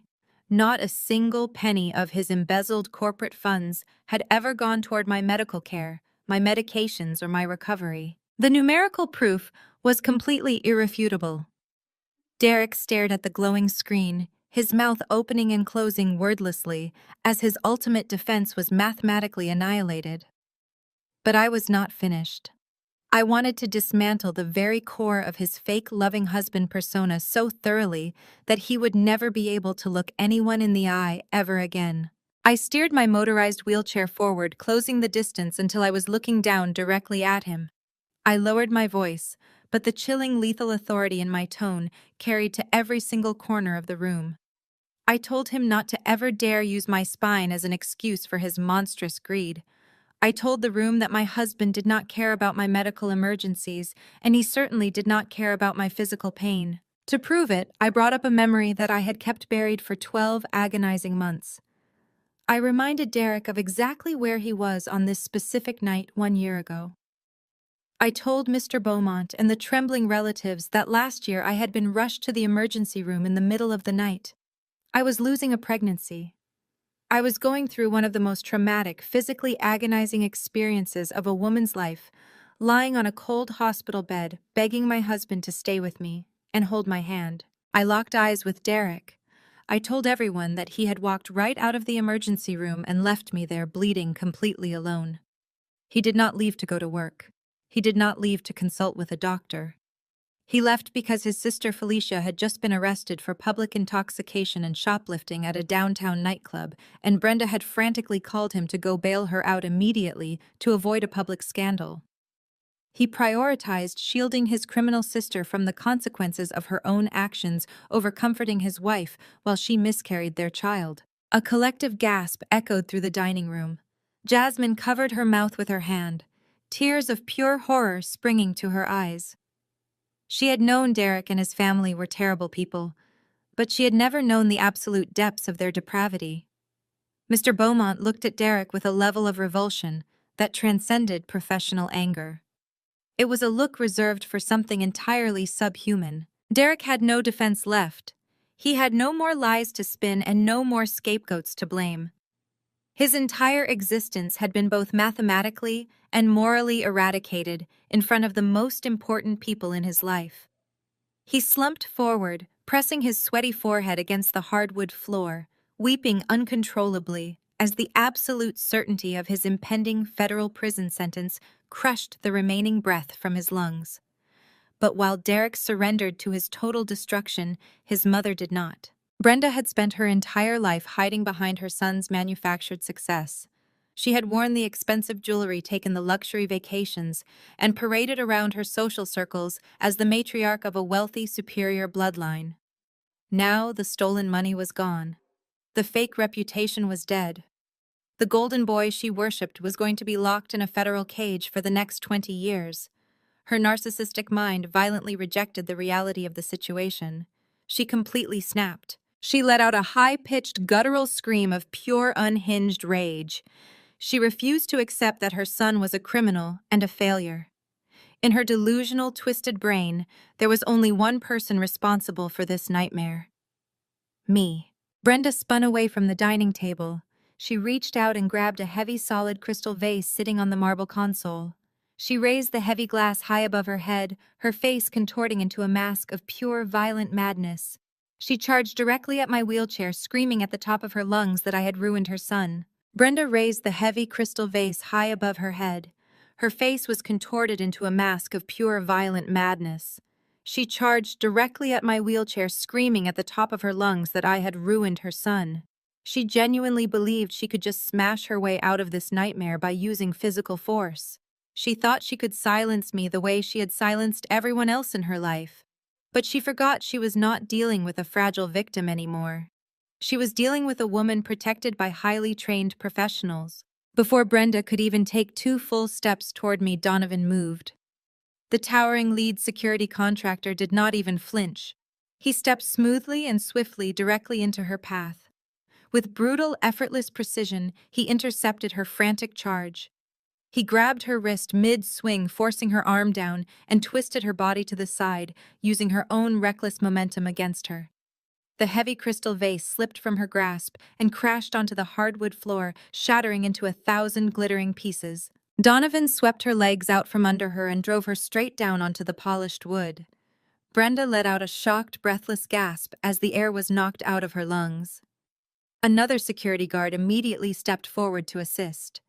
Together they pinned her firmly to the floor. They did not hurt her, but they held her down with absolute immovable force. Her expensive pearl necklace snapped during the scuffle, scattering tiny white beads all across the dining room floor. The self-proclaimed wealthy matriarch was now pressed face first against the wood, screaming and thrashing like a feral animal, while two men in tailored suits held her securely in place. She demanded they let her go. She threatened to sue them. She shrieked that she was a respectable woman. But her cries were nothing but pathetic background noise to the absolute destruction of her family. Watching her mother get violently tackled to the floor was the absolute breaking point for Felicia. The kleptomaniac sister-in-law realized that the entire family was going down, and she was completely desperate to save herself. She knew she had my vintage gold watch shoved deep in her cardigan pocket, and she knew the police would inevitably search her if they arrived. She spun around, her eyes darting wildly toward the grand foyer. She made a sudden, desperate break for the front door, hoping to slip out into the freezing night and disappear. She scrambled past the dining table, her heels slipping on the hardwood as she tried to sprint toward freedom. But she did not even make it to the archway. Jasmine stepped out from the shadows of the hallway and planted her feet firmly in the center of the exit. My brilliant, resilient sister-in-law stood tall and unyielding. She crossed her arms tightly over her chest, creating a solid physical barricade that Felicia could not possibly bypass. "Move out of my way!" Felicia shrieked, waving her hands frantically and trying to push past. Jasmine did not budge a single inch. She looked down at the trembling, sweating addict with a mixture of profound pity and absolute disgust. "You are not going anywhere," Felicia Jasmine said, her voice carrying a calm, lethal authority. "You spent years looking down on me, treating me like trash because of my race and my background. You stole from my family to fund your miserable habits while your mother cheered you on. Now you are going to stand right here and face the consequences of your actions like an adult." Felicia tried to shove past her again, but Jasmine simply pushed her back hard. Felicia stumbled backward into the dining room, completely trapped. She collapsed against a dining chair, pulling her knees to her chest and sobbing hysterically. The exits were sealed. The predators were finally locked inside the cage. I turned my attention back to the center of the room. Derek was still kneeling on the floor, surrounded by shattered crystal and scattered pearls. He was staring at his mother pinned to the ground and his sister crying in the corner. His brain was completely shattered. He looked up at me, his face smeared with cold sweat and tears. His eyes pleaded for a mercy that I simply did not possess. "Caroline, please," he whispered, his voice cracking into a pathetic whimper. "I am your husband. You have to help me." I reached down into the side storage pouch of my motorized wheelchair. I pulled out a thick, heavy manila envelope. It was sealed with official legal tape. I looked down at the man who had spent 4 years trying to make me feel small. I looked at the man who had abandoned me during a severe medical emergency just to bail his sister out of jail, and who had tried to steal my home while my spine was healing. I leaned forward slightly, holding the heavy envelope in my hand. I tossed it through the air. The thick stack of papers landed squarely on Derek's chest, hitting him with a satisfying thud before dropping onto the floor between his knees. "By the way, Derek," I said, my voice dropping to a smooth conversational volume that cut through the chaos of the room perfectly. "I filed for divorce 2 months ago." Derek stared at the manila envelope as if it were a venomous snake preparing to strike. "I filed the paperwork the exact same week I first noticed the missing funds in your hidden accounts." I continued explaining the timeline with surgical precision. "I hired the best corporate divorce attorneys in the city. The documents inside that envelope detail the complete and total separation of our assets. Because my home is protected by an irrevocable trust, and because you are currently facing massive federal embezzlement charges, you are walking away from this marriage with absolutely nothing. You have been legally served." Derek let out a low, agonizing groan. He buried his face in his hands, sobbing so hard his shoulders shook violently. He had lost his fake wealth. He had lost his job. He had lost his mother to an impending felony arrest, and now he had officially lost his wife and his home. The total annihilation of his life was finally complete. He had nothing left to leverage and no one left to manipulate. The room fell into a heavy, suffocating silence, broken only by the sound of Brenda struggling helplessly against the security guards and Derek weeping on the floor. I looked up and met Mr. Beaumont's gaze. The chief executive officer was standing at the head of the table, observing the absolute wreckage of my husband's family with cold, calculating eyes. He had watched the entire scene unfold, and he clearly understood that he was witnessing a masterful execution. He reached into his tailored suit jacket and pulled out his cell phone.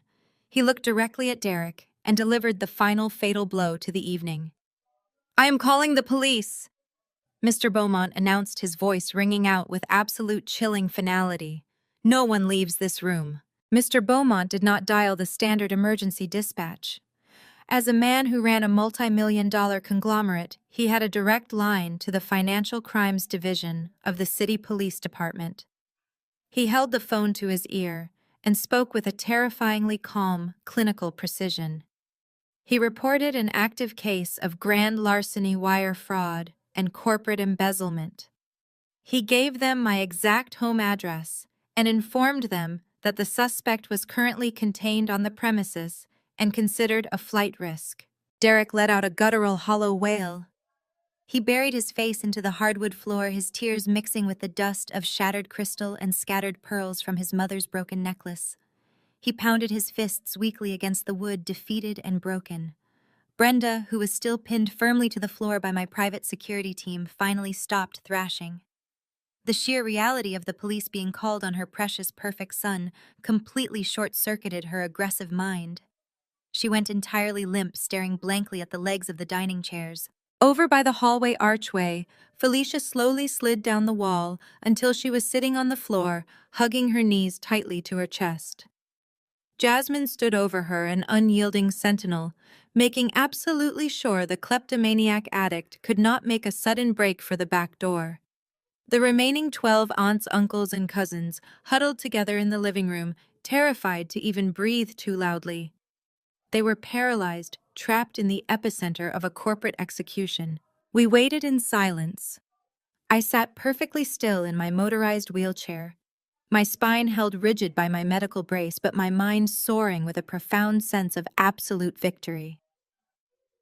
I had spent 4 years married to a man who constantly diminished my worth. Tonight, I had meticulously dismantled his entire existence using nothing but hard data and perfect timing. Less than 10 minutes later, the piercing wail of police sirens shattered the quiet winter night. The harsh strobing reflection of bright red and blue emergency lights flooded through my expansive living room windows, casting frantic shadows across the faces of my husband's terrified family. Tires screeched onto the gravel driveway outside. Car doors slammed shut. Heavy, purposeful footsteps marched up to my front porch. Donovan, my towering lead security contractor, gave me a brief professional nod. I nodded back, granting him permission.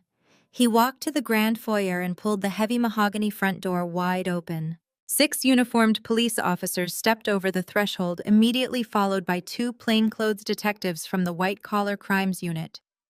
They entered my home with a commanding tactical presence, their hands resting near their duty belts. They scanned the bizarre scene, the weeping man in a tailored suit on the floor, the wealthy-looking woman pinned down by security guards, and the group of frozen relatives in the living room. Mr. Beaumont immediately stepped forward. He introduced himself to the lead detective, presenting his corporate credentials. He pointed a steady, unwavering finger directly down at my husband. "That man is my regional sales director," Mr. Beaumont stated, his voice ringing with absolute authority. "Over the past 2 years, he has systematically embezzled exactly $400,000 from my corporation using fraudulent vendor accounts and offshore shell entities. I am pressing full criminal charges for grand larceny and wire fraud." The lead detective looked at Mr. Beaumont, then looked at me, sitting regally in my emerald green silk suit. I reached into my portfolio and pulled out a secondary encrypted flash drive containing the complete forensic audit I had finalized just hours ago. I handed the drive directly to the detective. I informed him that the drive contained the complete digital paper trail, including bank routing numbers, forged invoices, and internal chat logs, proving premeditated fraud. The detective pocketed the drive and signaled to his uniformed officers. Two heavily armed police officers marched into the dining room. They did not ask Derek to stand up. They reached down, grabbed him by the arms of his sweat-soaked suit jacket, and hauled him violently to his feet. Derek offered absolutely zero physical resistance. He was entirely dead weight, a hollow shell of a man whose fake empire had just burned to the ground. "Turn around and place your hands behind your back," the officer commanded.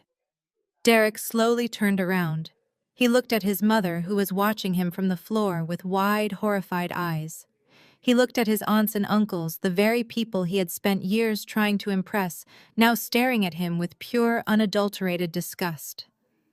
Finally, his red, swollen eyes met mine.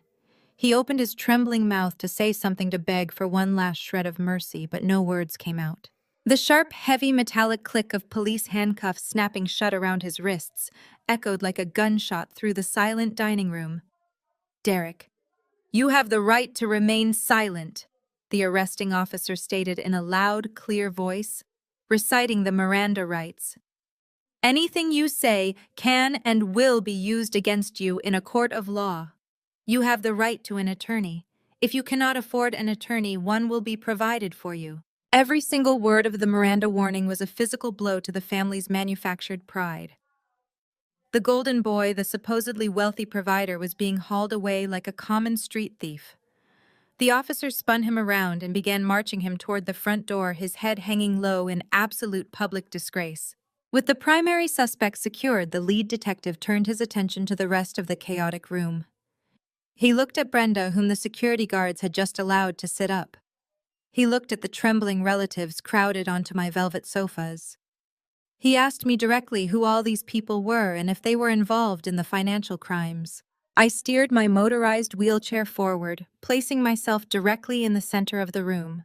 I looked at the 14 people who had invaded my home, mocked my surgical recovery, insulted my brilliant sister-in-law, and happily eaten luxury seafood funded by stolen money. "They are not involved in the corporate fraud, officer," I said, my voice carrying a smooth, lethal calm. "However, they are currently trespassing on my private property." I reached into my portfolio one last time. I pulled out the formal notarized trespassing and cease and desist warning that I had prepared earlier today. I handed the thick legal parchment to the lead police officer. I explained that the house was owned by an irrevocable blind trust which I exclusively controlled, and that these individuals had absolutely no legal right or permission to remain on the premises. The officer reviewed the document, checking my identification and the official trust seal. He nodded in perfect understanding. He turned to face the 14 terrified relatives, his hand resting on his radio.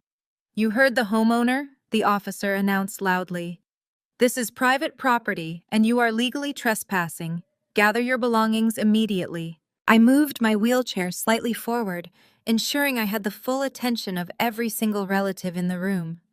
I locked eyes with Brenda, then with Felicia, and finally swept my gaze across the aunts and uncles. "You have exactly 10 minutes to vacate my property," I said, my voice dropping to a chilling absolute zero. "If a single one of you is still standing inside my house when that clock runs out, you will join my husband in the back of a squad car." The threat of immediate arrest broke the paralysis in the room. Absolute frantic panic erupted. The aunts and uncles shoved past each other, sprinting toward the guest bedrooms and the kitchen to grab their suitcases and winter coats. They were tripping over their own feet, terrified of being handcuffed. Felicia sprinted for the front door, not even bothering to pack her things, desperate to escape, before the police decided to search her pockets. But Brenda did not run. The disgraced matriarch slowly pushed herself up from the floor. Her pearl necklace was broken, her designer slacks were wrinkled, and her entire world was completely shattered. She looked toward the open front door, where a freezing, biting winter wind was howling through the foyer. She suddenly realized a terrifying truth. Her bank accounts were locked. Her son was on his way to a federal holding cell. She had absolutely no money and nowhere to go. Brenda stumbled forward and dropped heavily onto her knees right in front of my wheelchair. Tears streamed down her ruined face as she looked up at me, her hands clasped together in pure desperate submission. "Caroline, please, Brenda!" sobbed her voice, cracking into a pathetic, high-pitched whine. "Please, I am begging you. It is freezing outside, and I do not have a single dollar to my name. Just let me stay in the basement, just for one night. Please do not throw me out into the cold." Brenda stared up at me from the hardwood floor, her face completely ruined by streaks of dark mascara and frantic tears. She clasped her hands tightly together, pressing them against her chest in an act of pure, desperate submission. She begged me for just one night in the damp basement she had tried to banish me to only 3 days ago. She cried that the winter wind was freezing and that she did not have a single dollar to her name because her bank accounts were completely locked. She was pleading for mercy from the exact same woman she had tried to violently drug and permanently institutionalize. I looked down at the disgraced matriarch. I thought about the crushed sleeping pills she had stirred into my chicken soup. I thought about the $4,500 seafood feast she had ordered using my stolen corporate card while she laughed at my spinal pain. I felt absolutely zero pity for this monster. I slowly reached my hand into the pocket of my emerald green silk suit jacket. My fingers brushed against a piece of paper I had placed there specifically for this exact moment. I pulled out a crisp $20 bill. I held it in the air for a brief second, letting the bright overhead dining room lights illuminate the green paper. Then I simply let it go. The bill fluttered down through the heavy, tense silence of the room. It landed softly on the polished wood right next to Brenda's trembling knees. "Take an Uber," I said, my voice perfectly steady and utterly devoid of emotion. "Just like your son told me to do." Brenda stared down at the $20 bill. Her mouth opened and closed, but no sound came out. The absolute devastating humiliation of the gesture finally broke her completely. She realized I was entirely immune to her manipulation. Donovan did not wait for her to find her voice. The towering lead security contractor stepped forward and grabbed Brenda firmly by the upper arm. He hauled her roughly to her feet. Brenda did not fight back this time. All the vicious, arrogant fight had been completely drained out of her body. Donovan marched her briskly through the grand foyer and shoved her out the open front door into the biting winter wind. The rest of the relatives were in a state of sheer panic. The 10-minute warning I had given them was rapidly ticking down, and the police officers were standing by with their hands resting on their handcuffs, ready to arrest anyone who lingered on my property. Aunts and uncles scrambled frantically down the main staircase, dragging their heavy, overstuffed suitcases behind them. They pushed past each other, terrified of spending the night in a freezing jail cell. They stumbled out onto the front porch, shivering violently as the harsh temperature hit them. They dragged their expensive luggage across my frost-covered lawn, completely ruining the wheels in the freezing mud. They were a pathetic, miserable sight, completely stripped of the wealthy upper-class facade they had enjoyed just an hour ago. Felicia was already long gone, having sprinted down the street into the dark night the moment she realized she was going to be searched by law enforcement. Out in the wide gravel driveway, the lead detective was marching Derek toward the waiting police cruiser. My husband was still wearing his tailored designer suit, but it was wrinkled and soaked with cold, nervous sweat. His hands were securely cuffed behind his back, forcing his shoulders into an awkward, defeated slump. The flashing red and blue lights of the squad car illuminated his tear-streaked face. Just before the officer pushed him into the back seat, Derek stopped. He turned his head and looked back toward the open front door of the house. He looked at me, sitting regally in my motorized wheelchair, framed by the warm light of the foyer. He was weeping openly, his chest heaving with loud, pathetic sobs. He finally realized the absolute catastrophic magnitude of what he had lost. He had traded his beautiful home, his freedom, and his marriage for a desperate illusion of power. The police officer placed a heavy hand on Derek's head and shoved him forcefully into the back of the squad car. The heavy metal door slammed shut, sealing his fate. The police cruisers slowly backed out of my driveway, their sirens silent now, but their emergency lights still flashing brightly against the bare winter trees. They turned down the street, carrying my husband away to a federal holding cell where he belonged. Out on the public sidewalk, the 14 evicted relatives huddled together in the freezing cold wind. They were frantically tapping on their phones trying to order cheap ride shares that they could barely afford to pay for. Brenda stood shivering uncontrollably in the harsh wind, clutching my crisp $20 bill tightly in her shaking fist. Donovan stood on the front porch watching the miserable group until he confirmed they were entirely off my property line. He stepped back inside the house and grabbed the heavy brass handle of the mahogany front door. He pulled it shut with a smooth, forceful motion. The loud, definitive click of the deadbolt locking into place echoed through the grand foyer like a gunshot. The house was suddenly beautifully quiet. The chaotic, toxic noise of the past 3 days was completely gone. The crushing, heavy presence of Derek's entitled family had been entirely excised from my home. I took a deep, slow breath, filling my lungs with the peaceful, silent air. The brutal corporate execution was over, and my sanctuary was finally secure again. Only a few people remained inside the expansive house. There was me sitting comfortably in my wheelchair. There were my elite private security guards standing stoically by the doors, ensuring the perimeter remained locked. There was Mr. Beaumont watching the entire magnificent aftermath with silent professional respect. And stepping quietly out of the ground floor hallway was Jasmine holding her 2 young children tightly by the hand, entirely ready for what came next. This Saturday, 15 members of my family are moving into our house for 2 weeks, my husband announced, staring down at my medical bed. I looked up at him, my spine freshly fused with titanium screws, and begged him to postpone their arrival. His eyes went completely cold. He told me that his family was not going to wait for me to heal, and ordered me to just do as I was told and move to the basement. He had absolutely no idea that when his relatives forced their way through my front door, they were stepping blindly into a steel trap I had spent months preparing. My name is Caroline. I am 33 years old, and as a corporate crisis management consultant, I destroy corrupt companies for a living. I track hidden assets, dismantle fraud, and anticipate disasters before they strike. But the most dangerous disaster I ever faced was not a greedy corporate executive. It was my husband, Derek. 3 days before his family arrived, I underwent a grueling 10-hour spinal fusion surgery. My doctor had strictly mandated 4 weeks of absolute bed rest in a sterile and quiet environment. I was strapped tightly into a rigid thoracic medical brace, my vertebrae held together by fresh bone grafts and heavy metal hardware. I was physically defenseless, unable to walk or even shift my weight without my nervous system screaming in pure agony.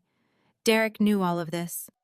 But Derek was a mid-level sales director who desperately needed to play the wealthy, successful provider for his judgmental family. He was completely willing to sacrifice my physical safety to buy their approval. I was lying in the master suite on a Saturday afternoon, trying to focus on my breathing when the chaos began. The heavy front door downstairs slammed open. The invasion sounded like a localized earthquake. The house instantly vibrated with the overwhelming noise of 15 people shouting, dragging luggage across my custom hardwood floors, and demanding food. I could hear his entitled aunts complaining about the temperature and his loud uncles tracking freezing mud across the grand foyer. Derek was downstairs playing the ultimate host, showing off a home he did not earn. But soon the heavy, aggressive footsteps began stomping up the wooden staircase. The solid oak door of my bedroom did not just swing open. It was violently shoved so hard that the brass handle crashed into the drywall. Brenda, my mother-in-law, marched into my sanctuary. She wore far too much cheap floral perfume and carried herself with an unearned sense of absolute ownership. Derek trailed right behind her, carrying her bags like an obedient, pathetic servant. Brenda did not look at my face. She did not ask how my major surgery went.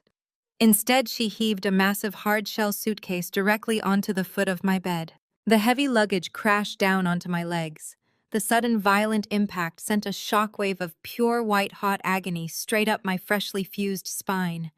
I gasped loudly, the air completely knocked out of my lungs. My vision went black at the edges as tears of pain involuntarily sprang to my eyes. Brenda just brushed off her hands and looked around my bedroom with a greedy, entitled smirk. She turned to Derek and announced that this room would do perfectly.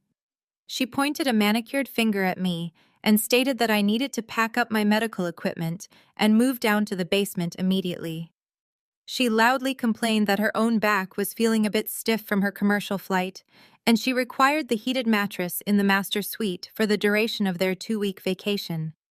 She added that since I was just going to be lying around doing nothing anyway, the damp basement couch would be perfectly fine for me. I looked at Derek, waiting for him to defend his bedridden wife.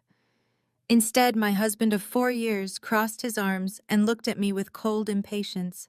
He told me to stop embarrassing him in front of his mother. He said I was being selfish by hogging the best room in the house when I could easily recover in the basement. He commanded me, a woman who had her spine sliced open 72 hours prior to unplug my own medical monitors and navigate 2 flights of steep wooden stairs so his mother could have my bed. He genuinely expected me to jeopardize my permanent mobility to appease a woman who had just assaulted me with her luggage. In the past, I might have cried. I might have pleaded for basic human decency. But my corporate career had trained me to completely eliminate emotion during a severe crisis. I did not shed a single tear. I did not argue. I did not raise my voice. I simply reached under my thick pillows.